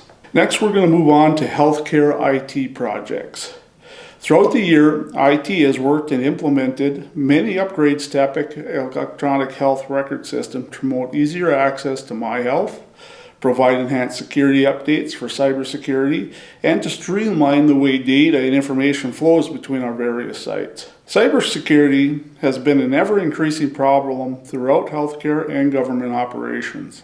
To combat this problem, Bois Forte and Essentia coordinated their security efforts this past year to provide greater accountability and security enhancements to offset the chances of data hacking or corruption. Next, we'll move on to grants. The IT department was successful in applying to the FCC telehealth grant for the sum of $123,000. This funding will be used to purchase telemedicine and telehealth equipment for health services. The IT department also applied for $1.5 million to DEED for a capital asset grant. The intention of this project was to expand human services programs to the International Falls area. This funding source through DEED had approximately $17 million in funding to distribute throughout the entire state. But it had $170 million in applications that came through. I'm sorry to report, but we were not successful in this application. But it did provide us the documentation and information necessary to submit a stronger application next year. The IT department applied for an $18.4 million fiber to the home project from NTIA that will encompass the entire Greenwood Township area and southern shore of Lake Vermilion, City of Orr, and Highway 23 out to Nett Lake. The primary justification for this project is to provide band members and descendants living in these areas the ability to obtain high-speed internet for teleworking and distance learning opportunities. This project will also strengthen the area that in turn supports Fortune Bay and its enterprises. We are expecting to hear back on this application by the end of May 2022. The IT department also applied for a U.S. Treasury Assistance Grant for $167,000. This grant, if awarded, will help offset any of the fiber to the home shortfall costs. We are expecting to hear back on this application by mid-June 2022. Upcoming IT projects. Although funding is not yet secured, I felt that it is important to also mention some of the upcoming infrastructure projects that IT hopes to address this upcoming year. Number one, we are looking at replacing the existing telecom tower at the Nett Lake Police Department. The tower is approximately 50 years old and was originally a 320-foot tower that was cut down to 300 feet due to stress cracks in the top 20 feet of the tower. We have applied for BIE leftover funding to replace the existing 300-foot guide-wire tower with a new proposed 400-foot tower. This tower plays a crucial role in the overall telecommunication capacity of the reservation as it hosts equipment for the BIA Police, Nett Lake Forestry, St. Louis County 911 services, and the United States Border Patrol. Second, we have also applied for BIA leftover funding to replace all the older security camera systems existing throughout all government buildings between Nett Lake and Vermilion. We have also applied for BIA leftover funding to replace all the outdated electronic key access systems. Moving on to KBFT. Throughout COVID, KBFT focused upon providing online events. KBFT made a major change in their daily broadcast to have more of a personal presence on the air. This change benefited the station by increasing the engagement with our listeners. Examples of this change are, first, The Benner Show, which had the highest online listenership from any one broadcast show we've ever had. The Deep End, Res Rocking Radio, The Finally Awake Show, and Cruising with the Fix undertook efforts to incorporate more of our native language in each of our live broadcasts. The Deep End Show with Chaz Wagner highlighted language and culture with daily broadcasts of legacy arts and cultural heritage programs KBFT produces throughout the year. The segments varied in length from 2 to 10 minutes and featured Native American presenters covering local artists, musicians, groups, authors, and performers that incorporate Native American themes in their work. Chaz regularly focused on presenting interviews from Bois Forte elders on his show. Many of the interviews have been archived and are available to the public if they visit our website. During the year, we researched the possibility of expanding KBFT signal strength to cover a larger area and include Lake Vermilion as part of the KBFT's broadcast area. This will create opportunities in the Vermilion sector of the Bois Forte tribal band members to participate and explore broadcast radio careers. One of the biggest operational highlights would have to be the CPB's stabilization funding that was allocated for KBFT during 2021. $228,000 was allocated to address the slowing non-commercial radio station fundraising efforts and ability to engage their communities due to COVID-19. This is the end of the Bois Forte Information Technology Report. I hope all of you have a safe and enjoyable year. Thank you. My name is Joel Astaford. I'm the Director of Public Works Department. In Public Works, we have the Roads Department, we have Water and Sewer, we have Transit, and we have all the building maintenance and vehicle maintenance. So I'm going to go over with you things that we accomplished in 2021. For the Roads Department, we crack seal roads in Vermilion and in Nett Lake. We had 36 occurrences of plowing and sanding. We hauled 2,000 yards of Class 5 on the back roads and graded. We replaced 8 culverts on the back roads. We graded probably every 3 weeks on the back roads. We cleared over 45 plug culverts due to beavers. Cutting of all the ditches on the roadsides. We swept all the streets in Nett Lake, Palmquist, Indian Point, and Vermilion. We performed over 120 repairs on RTC vehicles. We performed multiple burials at the cemeteries. We jetted out storm drains in all the communities. And along with that, we just help out a lot of other departments with projects they have going on. We put into service the building in the Nett Lake Food Shelf. That's a new building out there. Many of you may have seen it or been in there. We put into service a new addition to Public Works Garage, which is a Big Woods bus wash. And we finished chip sealing all the roads in Nett Lake and Palmquist. And for 2022, for the Roads Department, it's on schedule to rebuild Tibbetts Trail. If we get, it's out for bids right now, so. In the Water Sewer Department, we do daily checks on wells and lift stations 7 days a week. We repaired sewer pumps and lift stations, over 100 occurrences. We had 9 water line repairs. We had 15 curb stop repairs. We mowing of the Nett Lake ponds and the Vermilion ponds. The Nett Lake ponds we discharged once. The Vermilion ponds we discharged 3 times. And also we brought the Nett Lake water filter plant online, a new water plant for Nett Lake. And in 2022, we received a grant funding for a water study at Indian Point, so that would mean eventually we will get a new pump house and new wells and hopefully a filtration system for that water system. For Big Woods Transit, we had 11 different routes in 2021. That gave us a total of 311,802 miles we drove. We had 12,400 riders, which accumulated 11,450 hours. We have 10 buses right now. We have 1 mobile food shelf bus, 4 medical transport vans, those are fairly new. We have 7 volunteer drivers for a total of 1,253 rides last year and 92,690 miles. The maintenance department for all the buildings in Nett Lake and Vermilion, we clean 16 different buildings daily.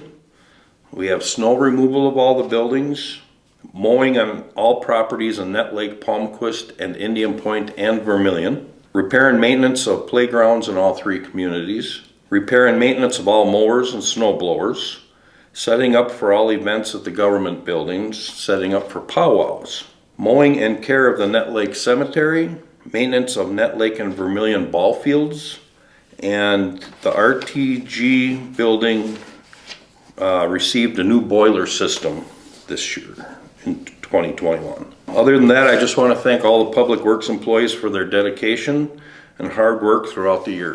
Thank you.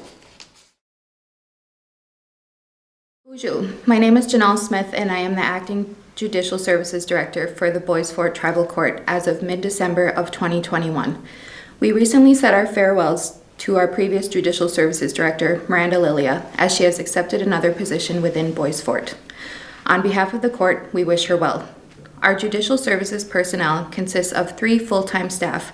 Marion Holmes is our probation officer and main contact for SORNA, which is the Sex Offender Registration and Notification Act.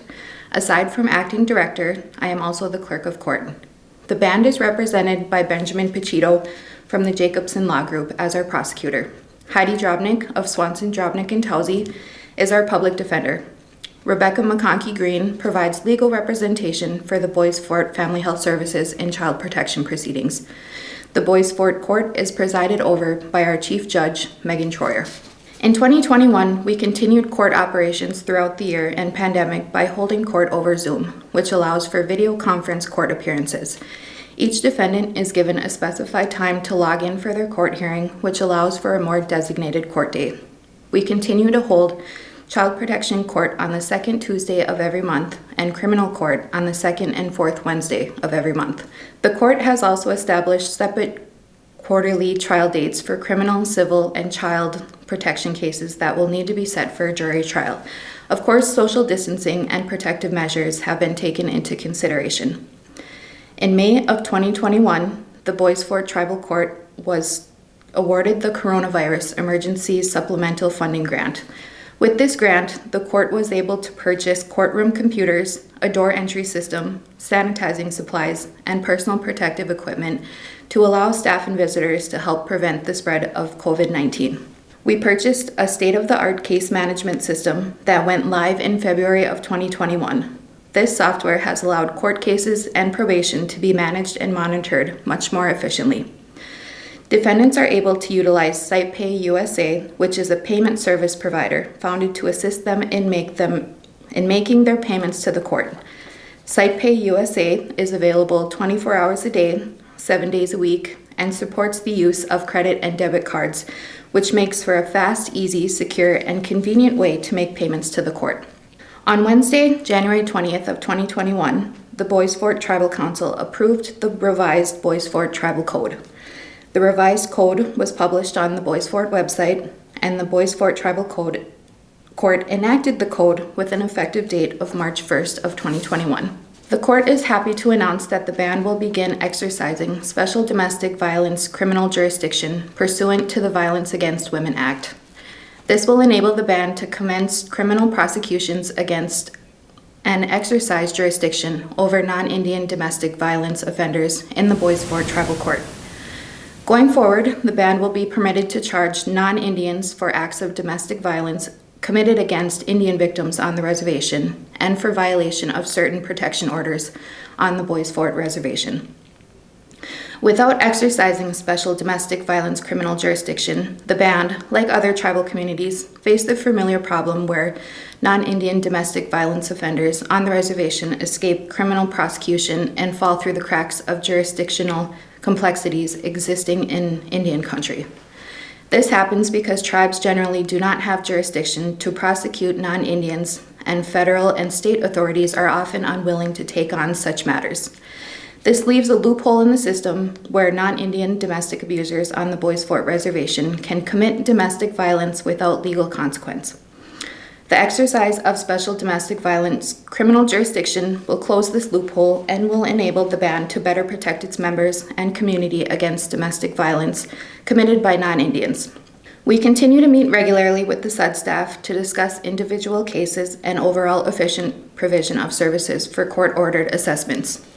In September of 2021, the Bois Forte Tribal Court was awarded the Coordinated Tribal Assistance Solicitation, also known as the CTAS grant. Under this grant, we are able to hire a Tribal Justice Grant Coordinator that will be responsible for coordinating and developing written strategic plans by facilitating the Tribal Justice System planning process. We began observing wellness court along with other departments within the tribe.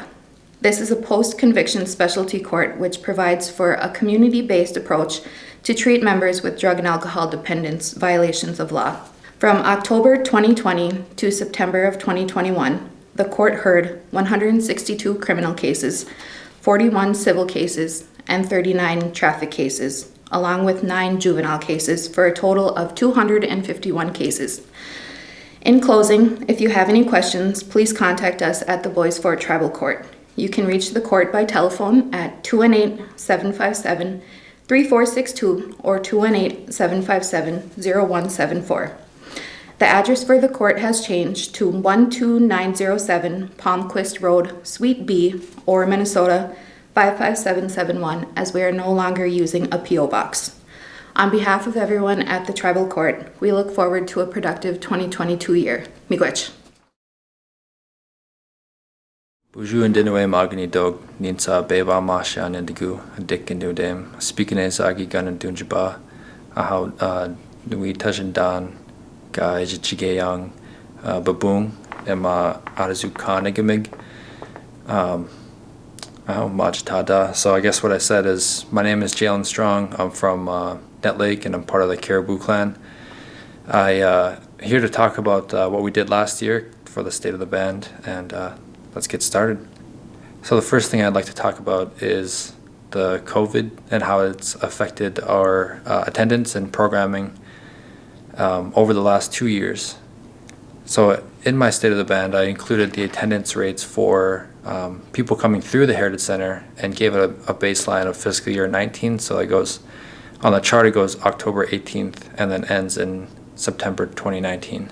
And that's pre-pandemic, seeing the numbers for there. So you can see in the chart that we're increasing our numbers roughly on every month. Once the pandemic hit, though, we did close down in April and May, along with Fortune Bay, at least to the public, while we figured out what the best plan was going to be. From there, our numbers dipped quite a bit through this next year, and from there in 2021, we were able to get a lot of our attendance numbers back up again, and at least up to this point, we've been increasing on those numbers as well. Along with our attendance records, we do have some program that we've also provided throughout the pandemic as well. Even if that's online or sometimes can be in person. Although these numbers don't count towards our attendance record, we are planning on starting to take those into account whenever we get paid to do an event.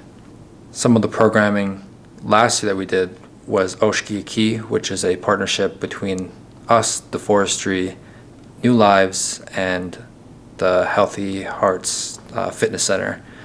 And that was basically to plant trees over in Palmquest, could eventually be used to be harvested as traditional medicines and be used in traditional usage, such as lashings for a birch bark canoe.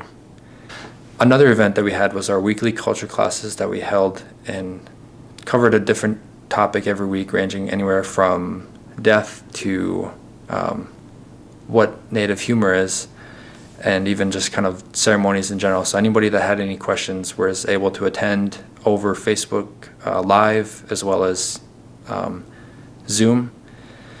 And we averaged around 1,000 people that would watch the videos either on YouTube or Facebook, and our highest attended class was over 3,200 people.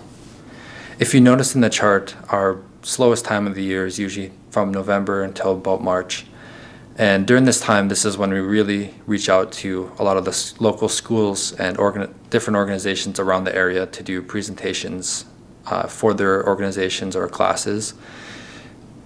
We were able to reach a variety of different schools, such as the Tower Sedan School, the Vermilion Country Schools School, Ely High School, Masabi East, Rock Ridge High School, and going on further, we've been able to work a little bit with Augsburg University and the University of Minnesota Duluth to either do tours for their staff or some of their graduate programs.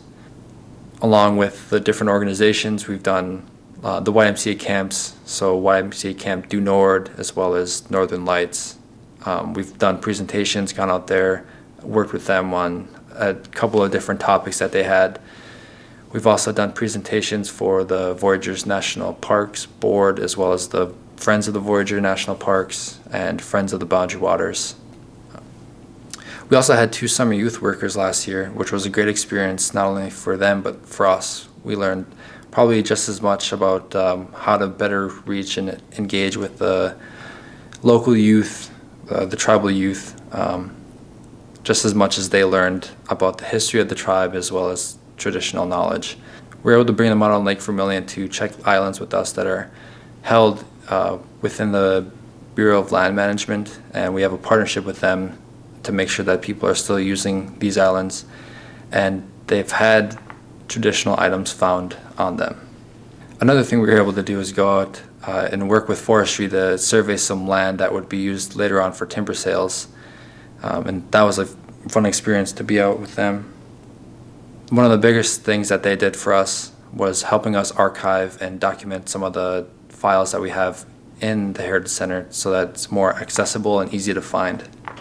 Some things that we weren't able to fully complete, but we'd like to pick up again in 2022 is a lot of our interview series. You know, with the pandemic, we weren't able to meet face to face, and a lot of times it was hard to actually get a good feel and good rhythm having to wear masks. So in the future, hopefully we'll be able to social distance a little bit better and then have the accessibility to do it without masks. The 3 main programs that we have is the Elder Ask Me Anything series, which basically is where we bring in our tribal elders, and they don't have to live on the reservation, but we'd like to just talk to them about what it was like growing up in their era and then learning about what the community was like as a whole. Hopefully we can see like some of the differences that made the community so great back then, and what we can bring from then back to now and continue those traditions. We've done a lot of work with our language revitalization and doing different interviews with elders and language speakers with that to help document the Nett Lake dialect. This program will be working with elders as well as traditional knowledge holders, and people are going to be able to interview their families, friends, or people that they admire as hunter-gatherers or berry pickers or even medicine makers. And the hope for this is that we can document locations, document plants that can be used for traditional medicines that should be protected within not only the reservation but also the treaty areas that we have. This knowledge is going to be private, only for the Tribal Historic Preservation Office to use. Outside organizations aren't going to be able to see it, but they'll just know that there are traditional cultural properties in the areas that they're planning on doing projects that should be protected. One of the goals that we have for this year is to increase our attendance. We plan on doing this through cross promotions with Fortune Bay and the Wilderness. We'd also like to have different programmings that are available for tribal members as well as non-tribal members. We'd also like to have special sales that would get new customers through the door so that we can teach them about our heritage and our culture. Another goal that we have is to increase our grants that we're applying for, and as well as the ones that we hopefully can get approved for. We're also going to be looking for funding to help improve the structure of the Heritage Center, so fixing the roof that we have that's leaky, as well as some of the siding that's starting to come off. We currently have funding for fixing our HVAC system, which helps regulate the temperature within the Heritage Center to keep our artifacts in the correct humidity as well as temperature. Another grant that we're looking at is the IMLS grant, which will help us increase our library capacity. This would help us build shelves, create a plan for how to loan out these books, as well as buying new books from different Native authors. The last grant that we're going to be applying for is for a Master Apprentice program. And for people that may not know what this is, it's basically a program where people get together with an elder and they stay in immersion for about 40 hours a week. So for this program specifically, we'll have 3 full-time employees as well as 3 or 4 elders that are going to be able to speak the language and stay in immersion for 40 hours a week. Along with this, they're going to be documenting everything that they do and the different lessons that they learn, and hopefully be able to turn around and either work with the community or with KBFT to help provide that information back to us. So one of the things we'd like to do is have these Master Apprentice participants teach language classes as well as go on KBFT to have a radio show maybe once a week and spread the information that they've collected over the course of their time working with our elders. We also have an ARPA grant that's good until the year 2024. The first 2 years of this grant is to help plan a strategic plan for our language revitalization efforts. The next 2 years is to help implement and help search for grants, other grants that would help the funding for this strategic plan. In the meantime of planning, we're also documenting a lot of the nuances with the help of one of our tribal members who's also a student down at the University of Minnesota studying linguistics. This is hopefully to help us capture details in the language that might be missed through regular documentation. We're also in the process of starting up the language and culture coordinator position again. Within this position, we hope to have language classes within different urban areas as well as on the reservation. So we'd like to have one in Duluth, Minneapolis, Bemidji, and Nett Lake, all taught by people that are from those communities, so it makes a more safer environment for everybody to come in and speak. Lastly, we're offering the Rosetta Stone application for any band members who'd want to apply. They can either purchase the subscription by themselves and get reimbursed through it, or they can sign up and we can purchase it for them. It's a 2-year subscription that would come with the disclaimer that what's being taught through the app is the Southwest Ojibwe dialect. It's not too big of a switch going from Southwest Ojibwe to Nett Lake dialect, but we think that just having any sort of start would be great for our band members. This also comes from the survey that we had that indicated that band members want to learn the language on their own time. So this comes with like YouTube videos, CDs, DVDs, things like that they can take as they go and learn within the comforts of their own home. And finally, I'd like to say that it's the 20th anniversary of the Heritage Center this year. So we're going to have a lot of events coming up during the summer and throughout the rest of the year. We look forward to seeing you guys, and I appreciate you guys coming to listen. Miigwech Bisandawieg, Magja Wapamawieg, Miigwech.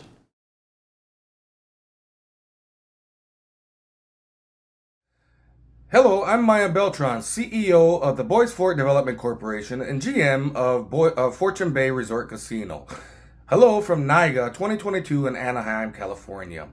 As we recap 2021, we've been through a pandemic for the past few years, and it has been very difficult on our businesses. However, we've done a great job pacing with 2020, and at the end of the year, we had some rising cases in the COVID-19 sector, and we had to reinstitute a mask mandate. We also closed down a few days a week in a couple different areas. However, even with that, our team did a great job keeping pace financially with the year prior. As we come into the summer season, we have started events again. We're looking very strong, and it's going to be a busy, great year for Fortune Bay Resort Casino. As we look at other businesses, we are looking at our Evelith gas station expansion, marijuana and hemp businesses, office and furniture stores, government contracting, and other businesses off the reservation. Some of that is guided by the state and federal laws, but we're looking into those, and we want to make sure that we diversify our businesses for the Bois Forte Band of Chippewa. Again, thank you so much for your time. I want to thank our team at Fortune Bay and all the business enterprises, and a special thanks to our leadership at Bois Forte Band of Chippewas. Appreciate you.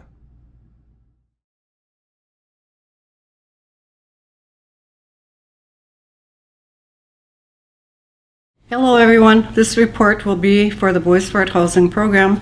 My name is Janelle Goglai. My title is Director of Housing. As part of my duties, I also serve on the Bois Forte Utility Board. I am an enrolled member here at Bois Forte and have lived here all of my life. I started working as Director of Housing on September 27, 2021. The other staff that are on our housing team are Cheryl Gagnier. Cheryl started working as our admissions and occupancy manager on August 31st, 2021. Cheryl is responsible for getting the applications processed and verified, recertifications and inspections, and the move-ins and move-outs completed. Leela Goodsky. Leela is our housing office manager. She started this position on August 31st, 2021. Leela is responsible for the day-to-day duties, which may include processing of requisition for purchase orders and check requests, and she also generates work orders and assists me with various duties. Brian Moyer is our maintenance foreman. Brian is responsible for the supervision of our maintenance technicians. We currently have 5 techs. They are Jamie Drift, Jordan Goodsky, Francis Littlewolf, Adam Strong, and Brent Wilburn. Brian also supervises Justina Drift, who is within our housing maintenance unit. Justina is the elder worker. This position is funded from the Tribal Council funding, and the purpose of this program is to assist the elders that reside in Net Lake, Palmquist, Sugarbush, and Indian Point. Justina provides services such as minor repairs to your home, shoveling snow, and cutting grass. These are just a few examples of the types of things that she does. For the fiscal year of 2021, Justina has been assigned and completed 86 work orders for the elders. The other maintenance staff had a total of 207 work orders that have been assigned and completed during the 2021 fiscal year. It is very important that when a tenant needs any work on their unit, that the very first step that needs to take place is to call the housing office at 218-757-3261 and talk to Cheryl, Leela, or myself. We will generate a work order and assign it to a maintenance staff person who receives the work order via email. Once the work has been completed, the work order is closed out and then filed in the respective unit file. The same process is used for any elder requests that we receive. As a reminder, please call in to the housing office staff to request a work order to get the work completed on your unit. Thank you. Each year, the tenant must complete the recertification paperwork to remain in compliance with their lease. This also keeps Boisfort Housing in compliance with the funding agencies when it comes time to do a report to them. Boisfort Housing has a contract with RT Hawk Compliance, who reviews the application paperwork that a tenant submits. The review is done to make sure that we have all the necessary documents and that the tenant is income qualified for a tax credit 3 unit. There is an annual audit completed each year, as well as filing of federal and state taxes for the tax credit 3 program. The next priority area that we worked on was the Net Lake duplexes. As of today, we currently have 1 unit that is near finished. The deadline for having this unit ready is at the end of May 2022. The Minnesota Housing Finance Agency is the agency that monitors Boisfort Housing and the management of these units. A tenant must complete the recertification paperwork on an annual basis for the tenant to remain in compliance with their lease. We work with RT Hawk Compliance in verifying the tenant application to make sure that the tenant is income qualified for a unit in the Net Lake duplexes. For the Net Lake duplexes, reports are required by the Minnesota Housing Finance Agency. This program is also subject to having an audit completed. The third priority is the Cedar Grove units. The application process is the same as the other housing units. Verifications need to be completed. The recertifications need to be completed on an annual basis. The work has all been completed on the Cedar Grove units, so any unit that may be vacant right now is rent ready. The fourth priority are the houses that are vacant, some of which have been vacant for years, some of which consist of quite a bit of work in order to get them rent ready. The vacant houses are here in Net Lake as well as in Vermilion.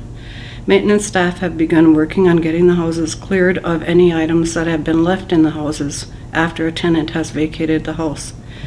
The plan for these houses is for maintenance staff to get them cleared out so that we can begin the process of getting them rehab so that they will be available for rent. The work for this project will be put out on a bid process. We have applied for resources to assist us to get the work completed on these homes. We will be utilizing funding from the Indian Housing Block Grant, American Rescue Plan Act, it's ARPA funding. So if all goes as planned, we should be having contractors working on the houses during this summer. Our fiscal year begins on October 1st of each year and ends on September 30th. Our funding for the program comes from NAHASDA, which stands for Native American Housing Assistance and Self-Determination Act of 1966. It is a block grant which is funded through HUD, Housing and Urban Development. Each year, we must submit an IHP, which is the Indian Housing Plan. This plan lets HUD know what we are planning to use the funds on for the fiscal year. There is also a report that is completed at the end of the fiscal year. This is the annual performance report, which tells HUD the actual number of services that we have accomplished from the Indian Housing Plan. This report also contains a financial portion of what has been spent during the fiscal year. The housing program is subject to an annual audit. We have 150 units that we are responsible for managing. There's 27 low rent units in Nett Lake, 12 low rent units in Vermilion, 8 elderly units in Nett Lake, 4 elderly units in Vermilion, 8 units at the Senior Assisted Living Center in Nett Lake, 12 low rent units in the Pineview East duplexes in Nett Lake, 16 low rent units in Cedar Grove in Vermilion, 20 units in Bois Forte Tax Credit 1, 20 units in Bois Forte Tax Credit 2, and 20 units in Bois Forte Tax Credit 3. We also have 3 tiny homes, one in Nett Lake, one in Vermilion, and one in Indian Point. These homes are being used at the present time for COVID isolation purposes. Current projects. Since October 2021, we have been working on getting the vacant units ready. The very first priority that we started on was the Tax Credit 3 units. As of today, we currently have 2 units that are being finished up and should be completed by the end of next month, May 2022. In the Tax Credit 3 units, there are 4 units in Nett Lake and 16 units in Vermilion. These units were built with various funding sources, which include dollars from investors. There are strict guidelines that a tenant needs to meet to qualify for a Tax Credit 3 unit. Another area that we need to focus on and need to work on is the eventual tenant ownership program. Through the Minnesota Housing Finance Agency for the Low Income Housing Tax Credit Program, we can convert rental units to home ownership units following the initial 15-year compliance period for the unit. The tenant to homeowner conversion plans must be approved by the Minnesota Housing Finance Agency. There are several steps that have been put in place by the Minnesota Housing Finance Agency that we will be required to follow. The first one is tenant to homeowner conversion, which includes tenant eligibility and right to remain, unit standards and reserves, home buyer training and support, and the purchase price. The second step is exploring conversion to homeownership, which includes assembling a conversion team, reviewing the land use restriction agreement, and reviewing other documents. The third is a conversion plan, which includes required conversion plan elements. The fourth is implementing a conversion plan, which includes tenant issues, renters and future homeowners, assess and address physical needs, exit of the limited partner, submission to Minnesota Housing for approval to proceed, post-sale submissions, and requests for action. I know that this has been worked on in the past by previous employees, so some of the work has started on this, but seeing the process through to completion has never happened. So we will be working on the eventual tenant ownership in the upcoming months. I know that my staff, as well as myself, have had tenants inquire about the ETO, but as I stated earlier, there is a process that must be followed for us to get to that point. So we will be asking you to work with us to get this ETO completed.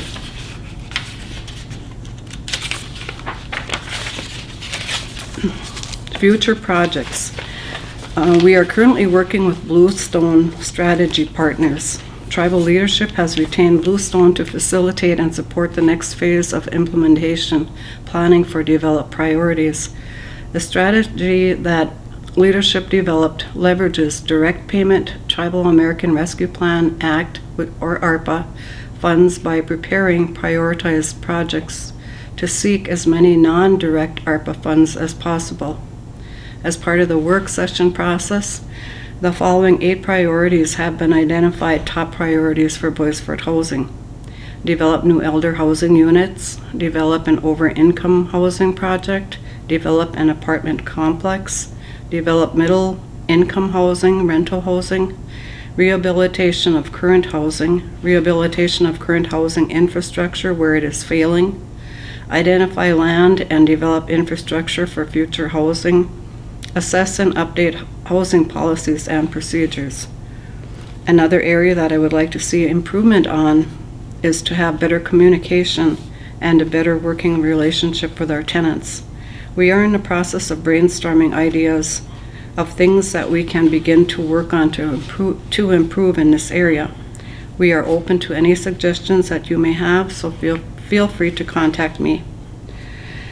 I will be glad to have updated and revised policies and procedures for our housing program. The policies and procedures that we have right now are very outdated and need to be updated and revised, as well as getting the tribal council approval. COVID-19 has had an effect on our housing team. It has caused limited work in areas that should have taken place. An example would be like the annual unit inspections. We weren't able to complete those due to, COVID. Also during this time, most of the work orders that we have worked on have only been for emergency type situations. We have been short-staffed at times throughout the pandemic, either by having COVID ourselves or staying at home for quarantine purposes or taking care of a family member that may have had COVID. But we are now fully staffed. We have a lot of work that still needs to get completed. We have a lot of work yet to do going forward. Housing is a very challenging program, but if we all work together as a team, we can get things accomplished. So, thank you for taking the time to listen to my report. And in closing, I would like to take this opportunity to thank the following people for their willingness to share information with me, provide me guidance when I need it, and being supportive in this position as Director of Housing. From the Bois Forte housing staff, Leela Goodsky, Cheryl Gagner, Brian Moyer, Jamie Drift, Jordan Goodsky, Francis Littlewolf, Adam Strong, Brent Vilburn, and Justina Drift. From the Bois Forte tribal government staff, Kim Greiner and the accounting staff, Randy Long and the IT staff, Miranda Lilia and the HR staff, Damon Day, Travis Fockey, Doris Isham, Jeff Holth, Vicki Holmes, Nikki Irving, Charlie Holmes, Robbie Goglai, and Kathy Chavers. From the Minnesota housing staff, Judy Vanderbosch, Judy Leatherwood, and Corey Strong. From RT Housing Alliance, Robin Thorne and her compliance staff. From the HUD office, Tanya Walters and Michelle Johnson, and from the Leech Lake Housing Program, Esther Howard. And last, but certainly not least, the community members that we are here to serve. Thank you, and I hope that you enjoy the rest of your day. Hello everyone, my name is Chris Holm. I've been serving as Acting Department of Natural Resources Director here at Bois Forte. I've been in that position since August of 2021. I was asked to give you a short overview of the department, its actions, its activities, and what we have going on. And I could spend a lot of time going into some real detail on things, but I'll just give you a kind of a quick overview of where we are, excuse me, what we're working on. The DNR, as you know, is a multi-departmental program. We have currently 13 staff persons spread out across various programs that include forestry, realty and leasing, conservation enforcement, water quality, ecological services, and environmental services. There's a lot of cross-referencing and cross-assistance between departments because, as I say, we are a small department. There's an awful lot going on, and there are points of interest and experience in different areas for the shared resource. So, for example, forestry people often help realty in some of their land use and leasing issues in the way of, let's say, surveying or providing survey services. So there's a lot of assistance that goes on between these programs. In terms of the forestry program, Again, a multitude of programs. Just some of the highlighted programs are stand inventory, which is an ongoing management of the band's 30,000 acre trust land resource, hazardous fuel reduction program, wildfire or wildland fire program, coordination of tribal logging activities, and more getting into GPS and GIS digital mapping work for special projects as requested. They also get involved again with things like right-of-way, timber crews, and surveying projects, such as what's going to happen in spring on the Highway 65 reconstruction project. Realty works on has ongoing lease issuances and site reviews. They do lease lot survey coordinations. They do real estate coordinations through its newly developed NOITS process. The NOITS is called Notice of Intent to Sell. They do a lot of public outreach. Most recently, Realty sponsored a financial planning and financing workshop for the membership. That happened in January. And more recently, Realty is moving into agricultural and commercial lease program policies and development. Once again, the Realty program gets pulled in to assist other programs, such as happens with the right-of-way issues that come up from time to time when there's a construction project planned or some survey work needs to be done. Environmental Services coordinates a solid waste collection program, our curbside collections. It is working on underground storage tank assessments and removals at this time.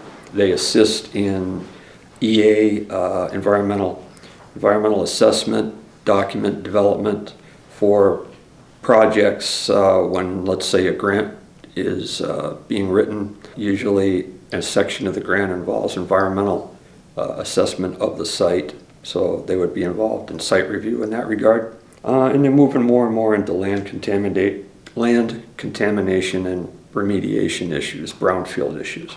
Our ecological services and our water program has an ongoing surface water monitoring. We work with the Net Lake Dam and water level management for wild rice production, and I'll get into that one in a little bit more detail because I think there's probably some questions going on around that. We get involved also in right-of-way assessments and work. We work with Realty for lease lot shoreline assessments when a lease owner wants to construct a residence, for example. And we do a lot of policies and code ordinance development. We assist other programs like conservation enforcement.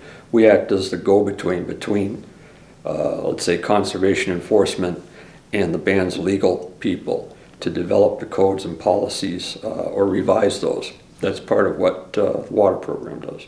And then there's conservation enforcement, and as you would expect with any law enforcement agency, their job is to develop and implement codes and enforcement policies in regards to fish and game laws, trespass laws, boundary dispute issues. That's a real broad framework as far as the basic functions of the departments.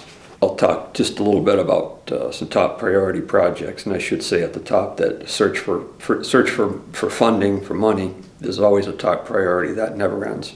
I'll talk a little bit at the end about what the funding looks like for this department. There's lots of policy and code revisions always happening as well. Those are kind of a never-ending thing. I want to take just a minute to talk about the Net Lake Dam. As I'm sure many of you know or have seen, we've got a project going out on the Net River with the existing Net Lake Dam.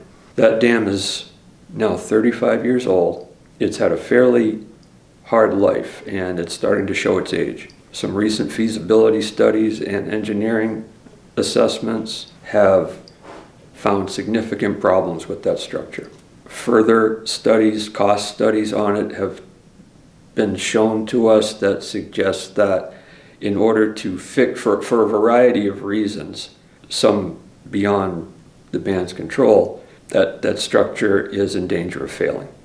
Some of that problem happened back when the original dam was built. What we have found through the assessments and the feasibility studies is that the dam, as it currently exists, is in significant possibility of failing. We need to do something with that dam, and so the options were either to repair the existing structure or replace it with a different structure. The cost estimates to repair the structure are exorbitant, and they would be ongoing just because of the age of the structure. The Tribal Council has opted to replace the existing concrete dam with something called a rock arch dam. A rock arch dam is nothing but natural material structured along a 2 to 5% slope to provide a series of pools and riffles that water can escape, but will allow fish access into and out of up the river and into and out of the lake. The rock arch dam will provide the same efficiency and the same function as the existing concrete structure. We can modify the rock arch dam with a small stop log gate system to enhance water level, but the end result is we will connect two fragmented systems, the lake and the river, by removing the concrete dam. We will have a low maintenance, virtually no cost dam structure in place. We will have the same level of water control for wild rice production with a very low cost, low maintenance structure when we're done. We estimate that the cost of that structure to put in place and to remove the existing dam is somewhere around $800,000. Funding is being put in place to do that. Engineering companies have just been signed a contract to oversee the project, and we are currently working with the Army Corps of Engineers for permitting to start the project, and we hope to do that in spring or summer of this year. Another top priority project is conservation law enforcement policies and procedures. We've been working really hard between conservation enforcement and our attorneys to redevelop, refine our conservation codes and our existing conservation laws. We need to do that for several reasons. One is for basic protection of our conservation officers. The second is to define conservation officer authorities, where those can be applied, how they can be applied, and how they can be upheld. And the third area is jurisdictional and boundary codes and enforcement and trespass issues. We have trespass issues that have been ongoing and are increasing, and we need to define through codes and policies with the tribal courts to enforce trespass on federal trust lands. All of that is going to involve code revisions and policy development, and those are ongoing at this time. Another area of importance is realty program policies and codes. In addition to keeping up with the standard leasing operations, significant changes to the lease policies and codes had to be done. Those have been affected. Those were done this past fall. New leasing policies and codes have been put in place. A new lease issuance process, new lease documents have been designed and are now in use. A real estate sales and transaction process has now been put in place to supplement the sale or transfer of real property on lease lots. And agricultural and commercial leases are now being developed, and the processes to implement those are being developed as well. Significant advances are being made in the realty area as well. Each of these processes, of course, that I'm talking about has many sort of layers. I would get lost in trying to define all the layers to you, and you would get lost in trying to listen to me define those layers. So I'm just giving you sort of the 10,000 square foot view about what's going on. But rest assured, there's a lot of detailed work going on behind the scenes to do these things. I'll talk just a bit about funding. The DNR has currently approved and outstanding funding proposals in the amount totaling $2,404,000. That includes, as I mentioned before, the dam. That's an $800,000 project. It includes $1.4 million in BIA requested funding across all DNR programs. It includes a youth outdoor program that we just sent a grant into the Minnesota State DNR for. That's a $20,000 program. It includes ongoing EPA funding in the amount of $525,000. It includes the BIA's Circle of Flight program for ongoing work on Nett Lake, which we've had for many, many years. That totals $90,000. And with the help of the planning department, we were just able to submit a CTAS grant, also called a COPS grant, specifically for the conservation officers in the amount of $370,000. In addition to that, we're also looking at another approximately $180,000 in upcoming funding through contractual lake restoration services. Two of our DNR guys will be leaving here in mid-April to travel to Lower Michigan to complete a big contract cutting job for the National Audubon Society, for example. And they've been asked to come back a second time to work on that project in the fall. We're talking to the Sault Ste. Marie tribe in the Upper Peninsula of Michigan who's interested in our services. And we also have local lake associations who utilize our lake barges for lake clearing, weed clearing processes as well. So that is also ongoing work for us. Some might wonder or have heard about a new DNR building that's been on the books for a long time. The project is in progress again. Potential sites for the new building have been chosen. There are funding issues to resolve, basically where to find the funding for that. A new project that just sort of hit our desks in the past couple of weeks is the Solar Power Initiative. This is a council-sponsored project. Council would like to see alternate energy in the form of solar power installed on its business enterprises. And so we're working with a solar energy design company to estimate the costs to outfit the enterprises with solar power, and we're looking at funding for that, state and federal funding, somewhere in the $1 to $2 million range at this point. That is a real brief summary of what we've been doing. Again, there are many details associated with all of these things. Just as a broad overview, I hope this is useful for you to see where we're at and where we're going. And please feel free to contact us at your convenience if you have any additional questions about any of this. Thanks.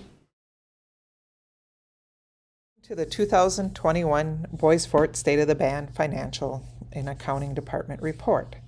My name is Kim Greiner and I am the Chief Financial Officer. Today we'll be going through some of the items in relation to the CARES Act and the pandemic response, and some various other information about the accounting department. First of all, I would like to thank all the accounting staff for their dedicated and hard work during the fiscal year 2021. Fiscal year 2021 is October 1st, 2020 to September 30th, 2021. We had less turnover this past year, but we've had much more transactions. These individuals listed here are our permanent staff in the accounting department during that time period. We also had to hire lots of temporary staff due to the numerous assistance programs we ran and various other programs we got between our CARES Act and direct funding from other agencies. And these individuals worked very hard to get your assistance out. So if you see one of them, please thank them. Accounting by the numbers. As I had mentioned, we were in the pandemic in 2021 to 2022. We were at the end of the CARES Act. That's all right. He'll know to edit it out. She can leave that in there. We're going to. This is the accounting department by numbers. As I had mentioned in fiscal year 2021, we were still responding to the pandemic, as we still are. We're entering our third year currently. We saw the end of the CARES Act funds. We saw, there were still programs coming in. We also saw the ARPA funds and other programs come in. So the net gain in programs that Bois Forte had is 52. couple of unique line items that really went up was the number of checks we processed was increased by 3,101 checks, or 31, almost 32%. So it was a very busy year for our staff as we managed to get through the challenges of additional grants, training, and also the impacts of COVID leave and disruptions in supply chains. So here's a information about the Bois Forte tribal government side only.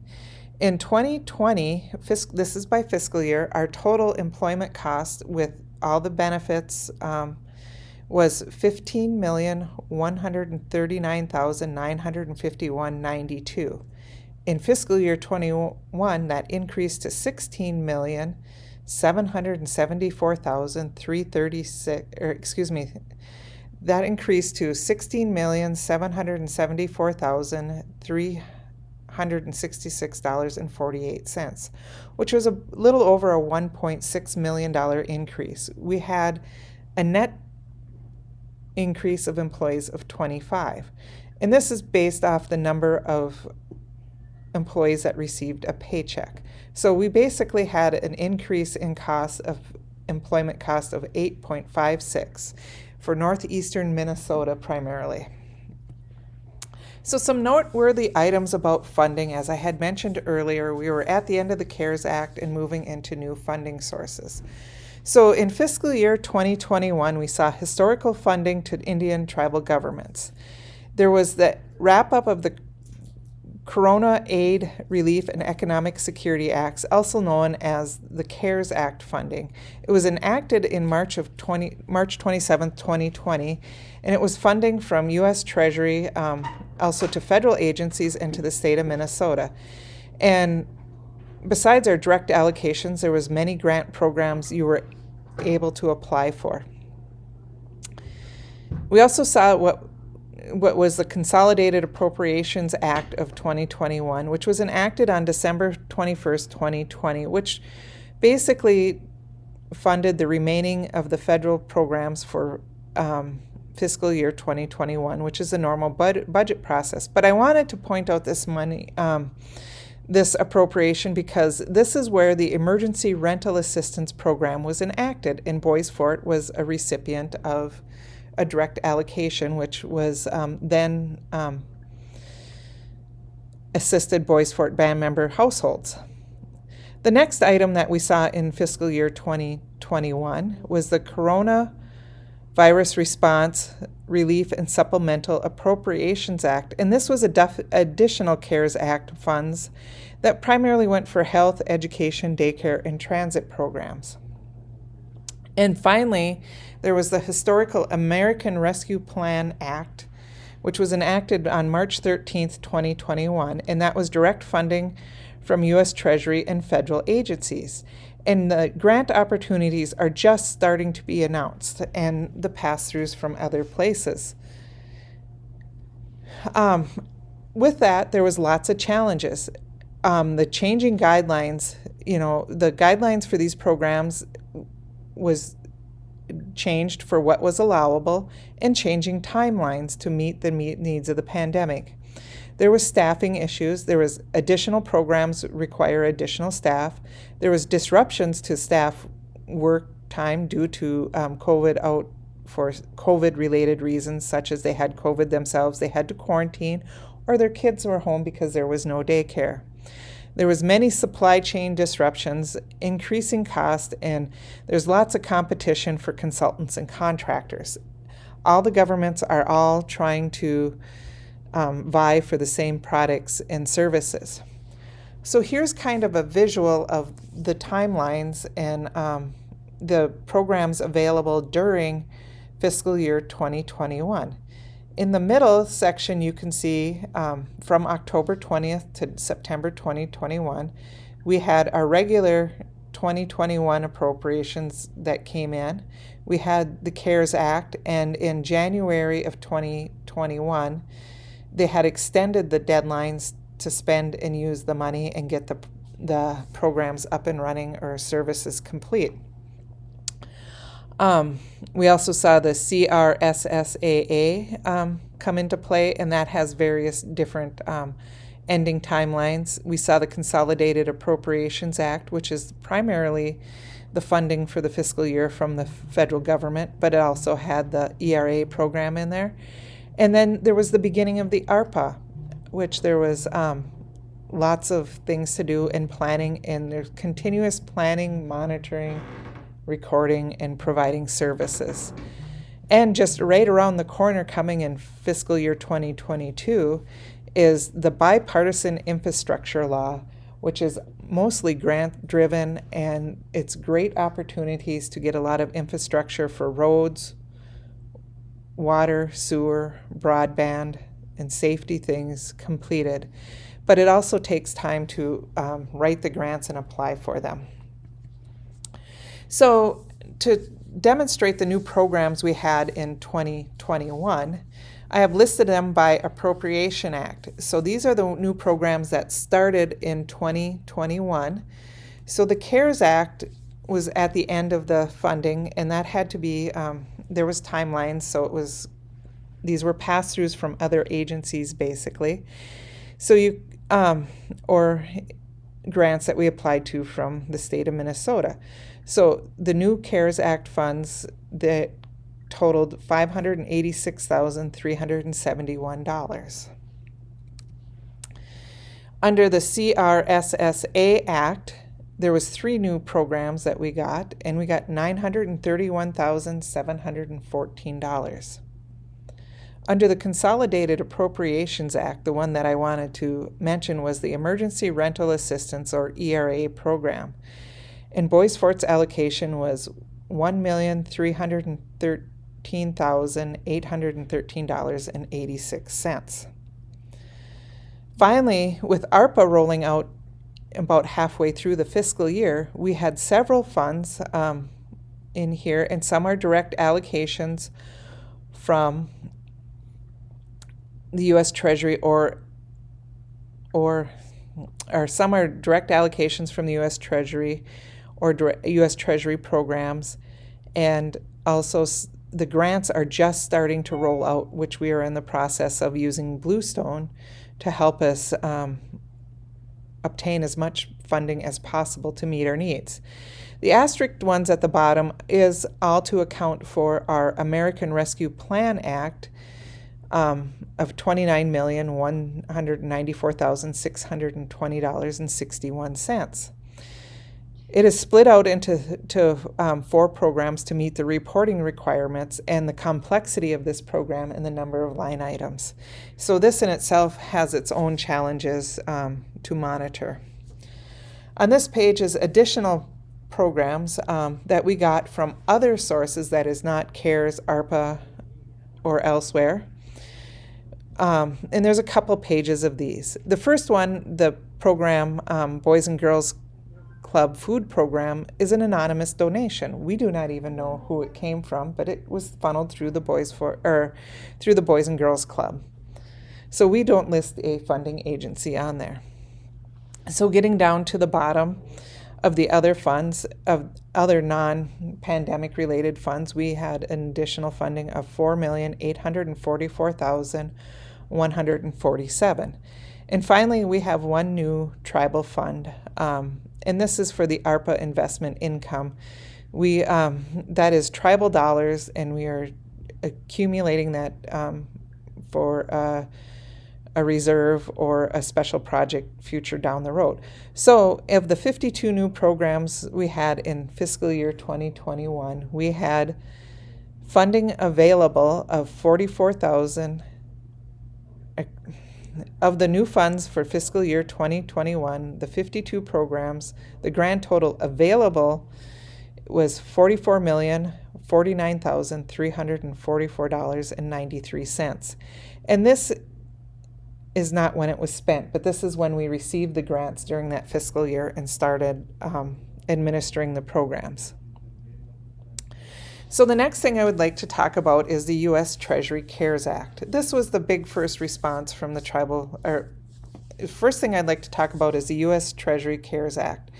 This was the first big funding pot from the Treasury, and it was passed in 2020. And I've selected a few direct assistance programs so band members are aware of what we did and how much we allocated or was expended from each program. So the first one was the assistance program we first ran, and there was 2,188 band members that accessed this, and this was on a needs-based, and the band member on the application checked which amount they needed. And the amount that we assisted band members out of this program was $2,125,500. The next program that we ran through the U.S. Treasury program was what was called a Safe Shelter program. This program was designed to keep people home before in their homes instead of having to go out to do laundry at a laundromat or go out to eat, keep people at home and have less contact with the public while we waited for a vaccine to come out. So this program was very complex to administer because there was a lot of things to go through, and so some people had more than one transaction. Some people had trouble working with vendors, so there was 888 checks or transactions related to this program. And the total for that program was $668,677.83 that helped band member households. Next was this, assistance program number 2, and this was available in fiscal year 2021 also. This was a $300 direct assistance program based on application. We assisted 1,905 band members for a total of $571,500. All these programs were either ran in 20 or 21 and have now been closed out, as the CARES Act fund itself had to be completed by December 31st, 2021 after the deadlines, but the programs had to be obligated by then and paid out, and just the remaining part we have till September 30th, 2022 to complete our contracts and make payments. Okay, also under the U.S. Treasury Acts, we had some energy assistance programs. The first assistance program was from the winter of 2020 to 2021. There was $350 available for band member households for energy assistance. The amount that was assisted was 151 households for a total of $40,775.87. The second one we did was the Energy Assistance Program in the fall of 2021, which $300 was available, and we assisted 177 households for a total of $41,602.08. The total between the direct assistance programs out of the U.S. Treasury funds, be it direct payments, Safe Shelter program, or the Energy Assistance, was $3,448,055.78. Now the next amount of funding we got was the U.S. Treasury ARPA funds, and we have done 2 economic relief payments. These programs that I'm talking about, these numbers run from when they started till the present of last week when I prepared my PowerPoint presentation. So under the Economic Relief Program number 1 for the $1,400, at this point in time we had served 2,469 households, we had served 2,469 band members for a total of $3,456 and for a total of $3,456,600. In December of 2021, we did the economic relief payment number 2, and this was the $1,800, and we have assisted 2,433 band members for a total of $4,379,400. The numbers are slightly different. We have to reconcile, and there has been a few people who have passed away that wouldn't have been eligible for the second payment. So to date as of my presentation, out of the U.S. Treasury ARPA funds allocation to Boys Fort, we have had direct cash assistance to band members of $7,836,000.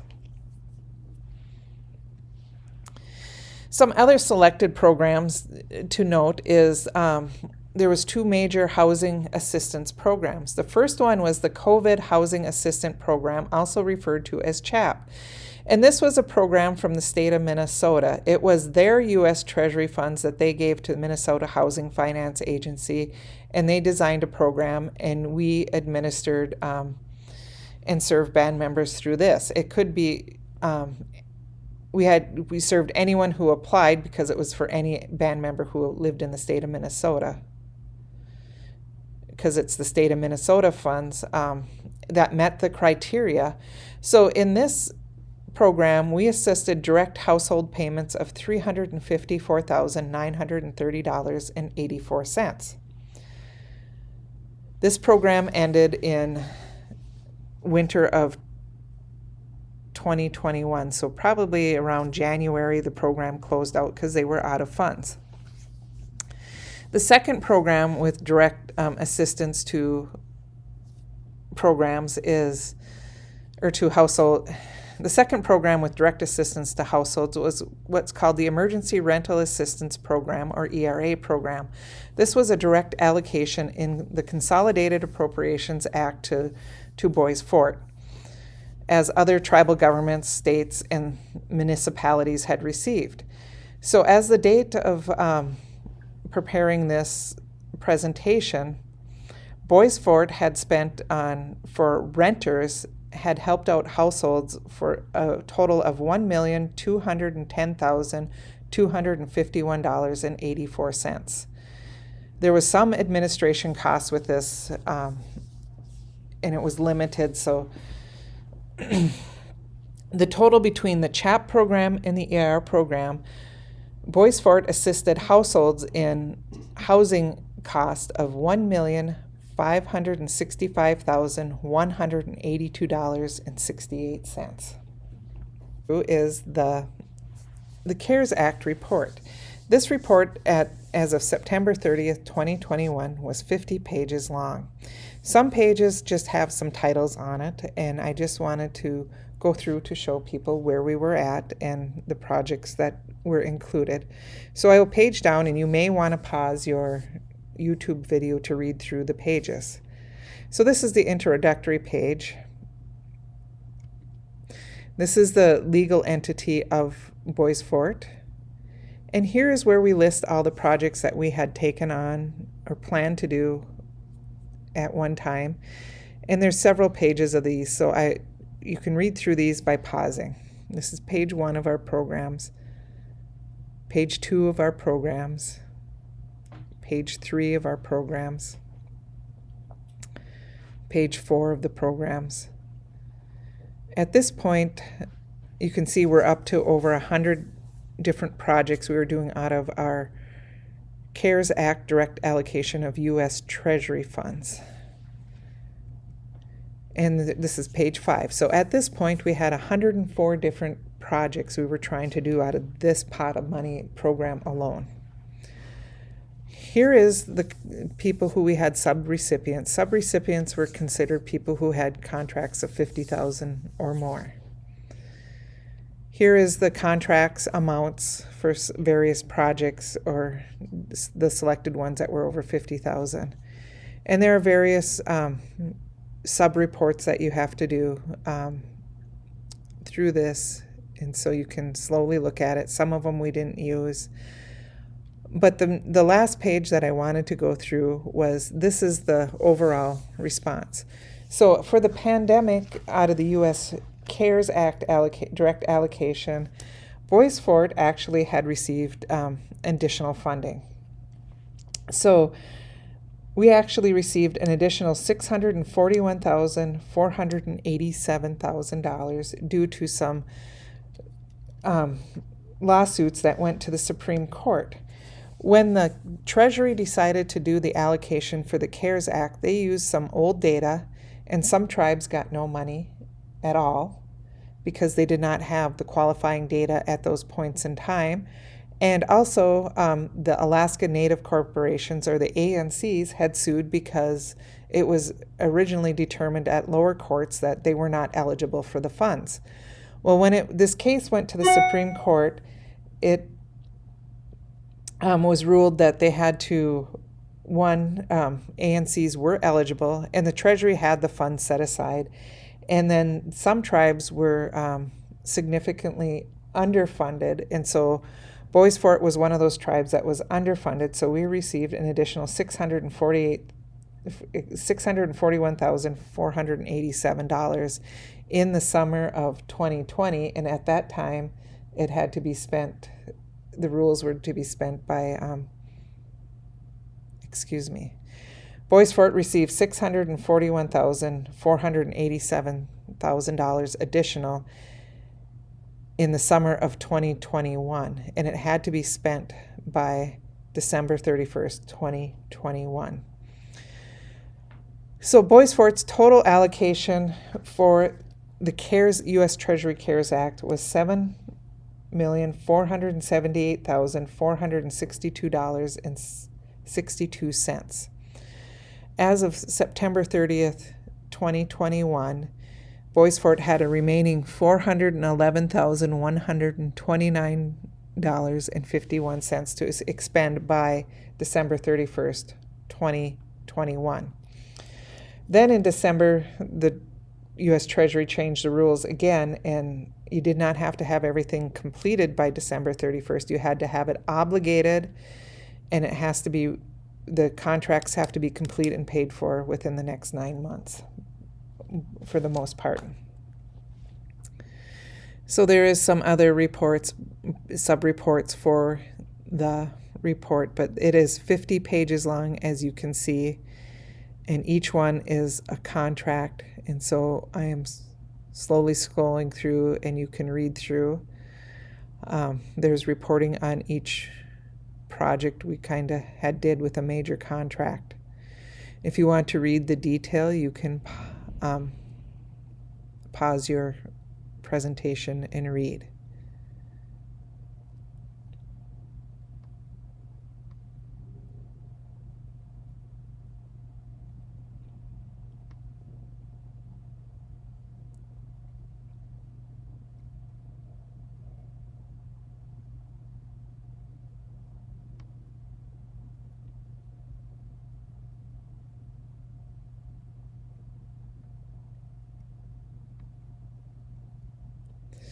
And that's the end of the CARES Act reporting to the U.S. Treasury Office. We will go back to our PowerPoint to continue on with the ARPA reports. Now we are back to the summary information for the ARPA funds. First of all, the ARPA funds was given allocation based on two different numbers. The first one was based on enrollment. Tribes had to certify their enrollment by a certain date, and this is the allocation Bois Forte got, was $18,256,144.99 based on their pro rata share of enrolled members. The second number, that allocation that Bois Forte got, was $10,938,475.62. This was based on employment. And employment comes from the numbers of the off the 2019 941 quarterly reports for the payroll tax returns for all the tribal entities and tribal government. So also in the ARPA funds, there are 4 categories and administrative costs that need to be reported on. The first category is public health and economic impact areas. And at 9/30/2021, Bois Forte had approved 2 programs out of this category so far. One was the economic relief of $1,400, and that was budgeted at $4,193,000. The second item that Bois Forte had allocated out of this category was to continue paying the Family First leave for Bois Forte employees of the tribal government and all its entities for COVID-related leave, and they had budgeted $300,000 out of this category. This category starts on October 1st, 2021, because that is on September 30th, 2021 is when employers can no longer take the credit for COVID leave on their payroll returns and get a refund.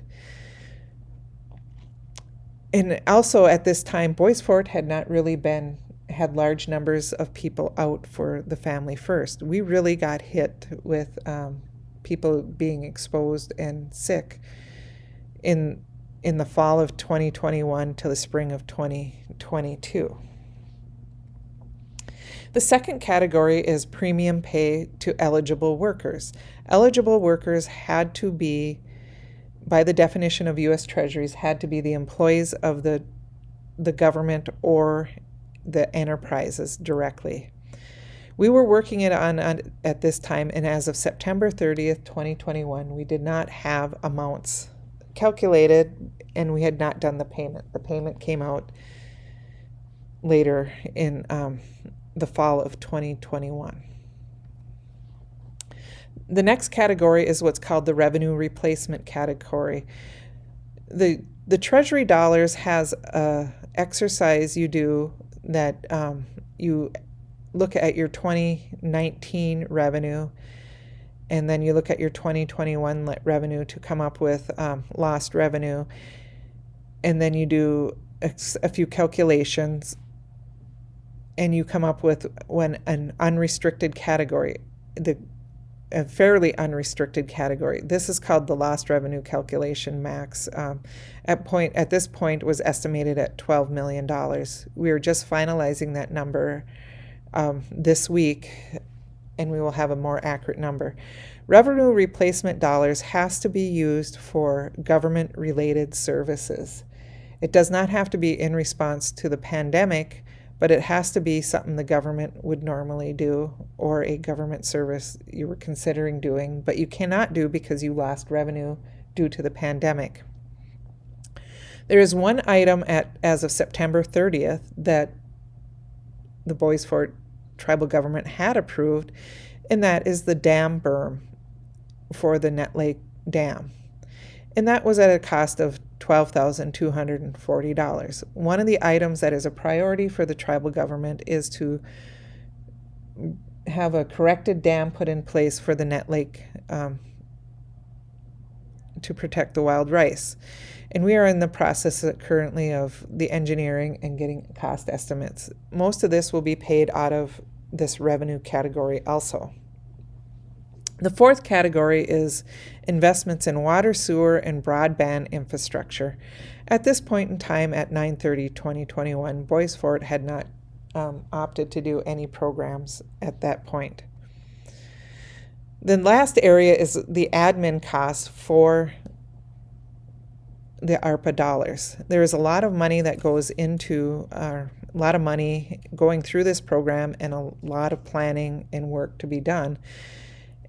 So there is three categories at this point in time as of September 30th, 2021, that the Tribal Council had approved out of the admin dollars.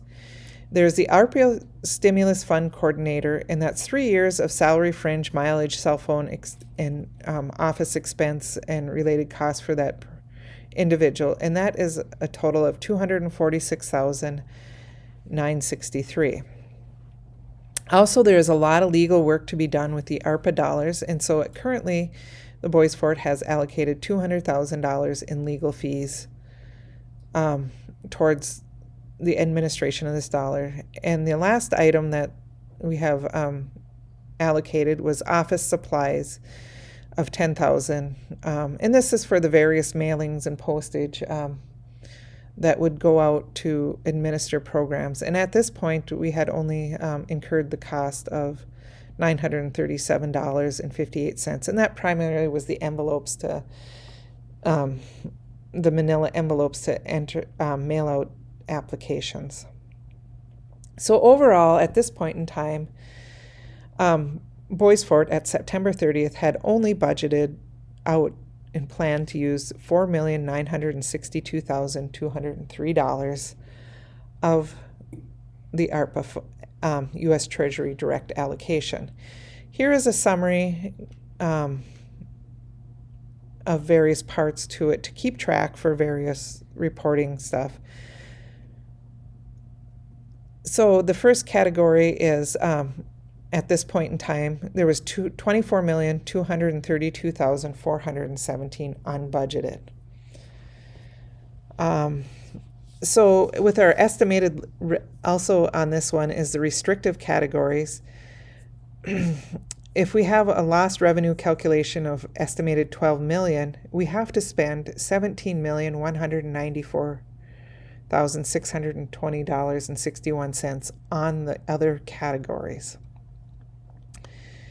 Here is some summary of categories and various different things for tracking. So if we have 12 million we can spend in the revenue replacement category, and we've spent 12,240, we still have 11,987,760 we can spend in this category. We can spend more in the restricted categories, but we cannot go over our estimated revenue replacement. And once we do the calculations, we are locked into that number.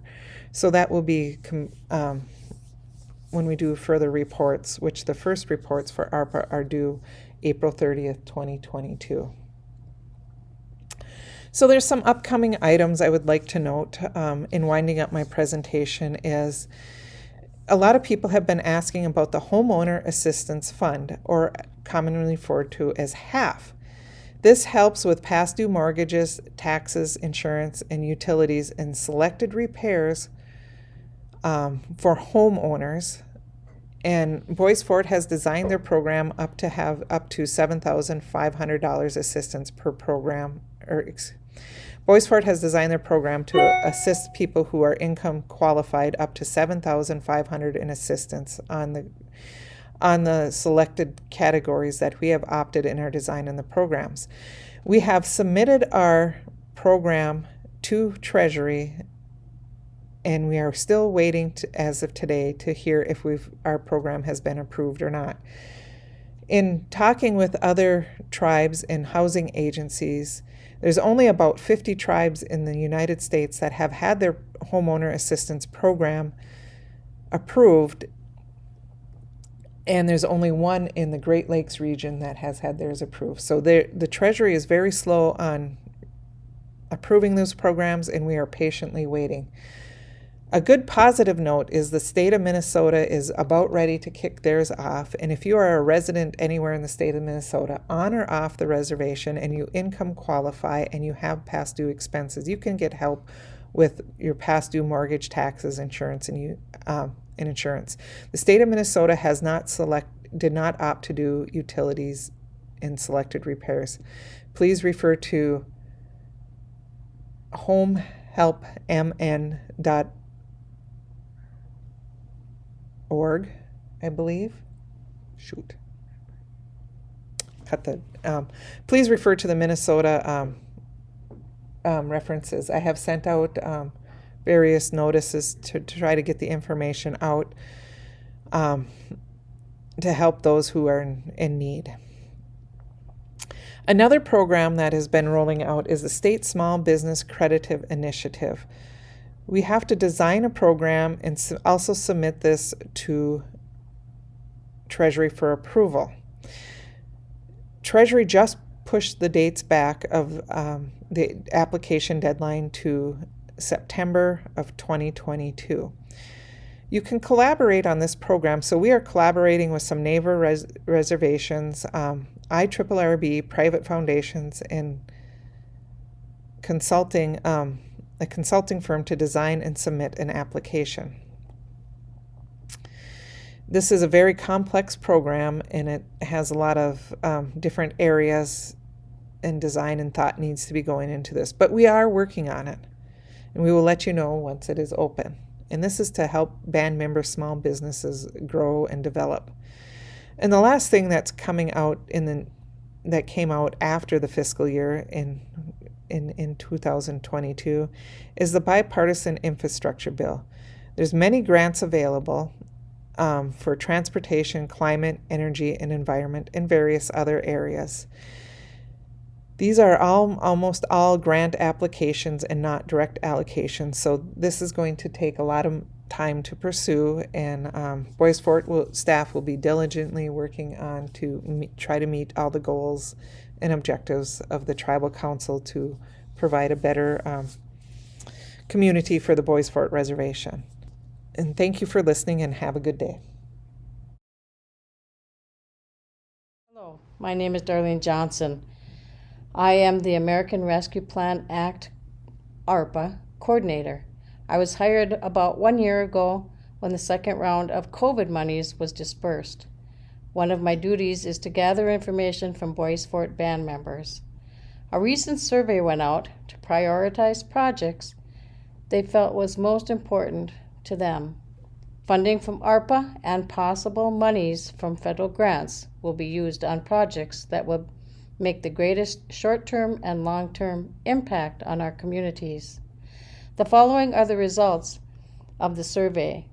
We received back 372, and the numbers may look a little strange in some areas, only because some people did not answer all of the questions. Comments will be at the end of each section, and this will be online for you to view whenever you have time.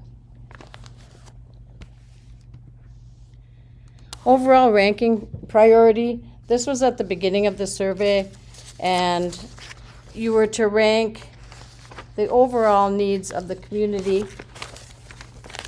And housing came out as number 1, culture and language number 2, and you can see across the board that the numbers tell you which was most important, which was not. Most important was given 5 points, and least important was given only 1 point. Then we break them down into infrastructures. Priority 1 was rehab of current housing, infrastructure where it is failing, and you can see where they go across the board. Infrastructure priority number 2, rehabilitation of current housing infrastructure where it is failing. That is one of the main things that comes up periodically. Priority number 3 is increase water access throughout the band, not just in the village. That means all the areas that are Bois Forte properties.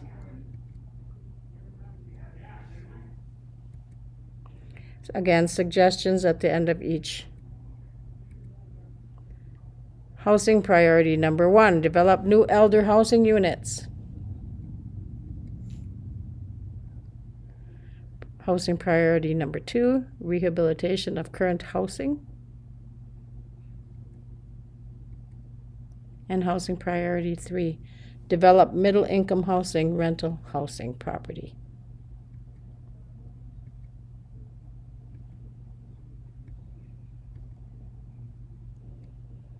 Public health and wellness, an increase in EMS and ambulance and fire. Always a need for that. Expansion of health services. Increased access to healthier foods.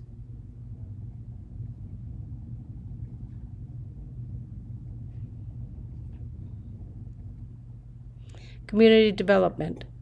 Priority 1, expand child care services.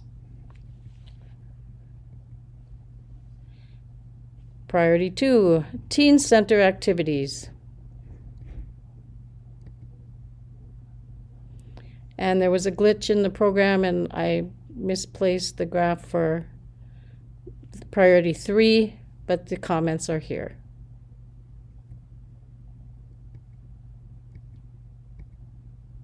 Education and workforce. Priority 1 is develop a workforce development program to help our youth and older people to fit in workforce and get help in filling out paperwork and potentially finding employment. Priority 2 is develop a workforce development program Priority 3, develop a workforce development program. Very important program.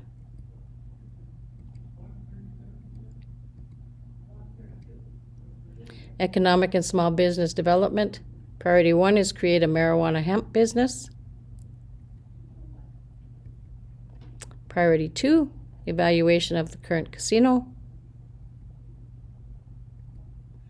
Off-reservation investment, priority 3.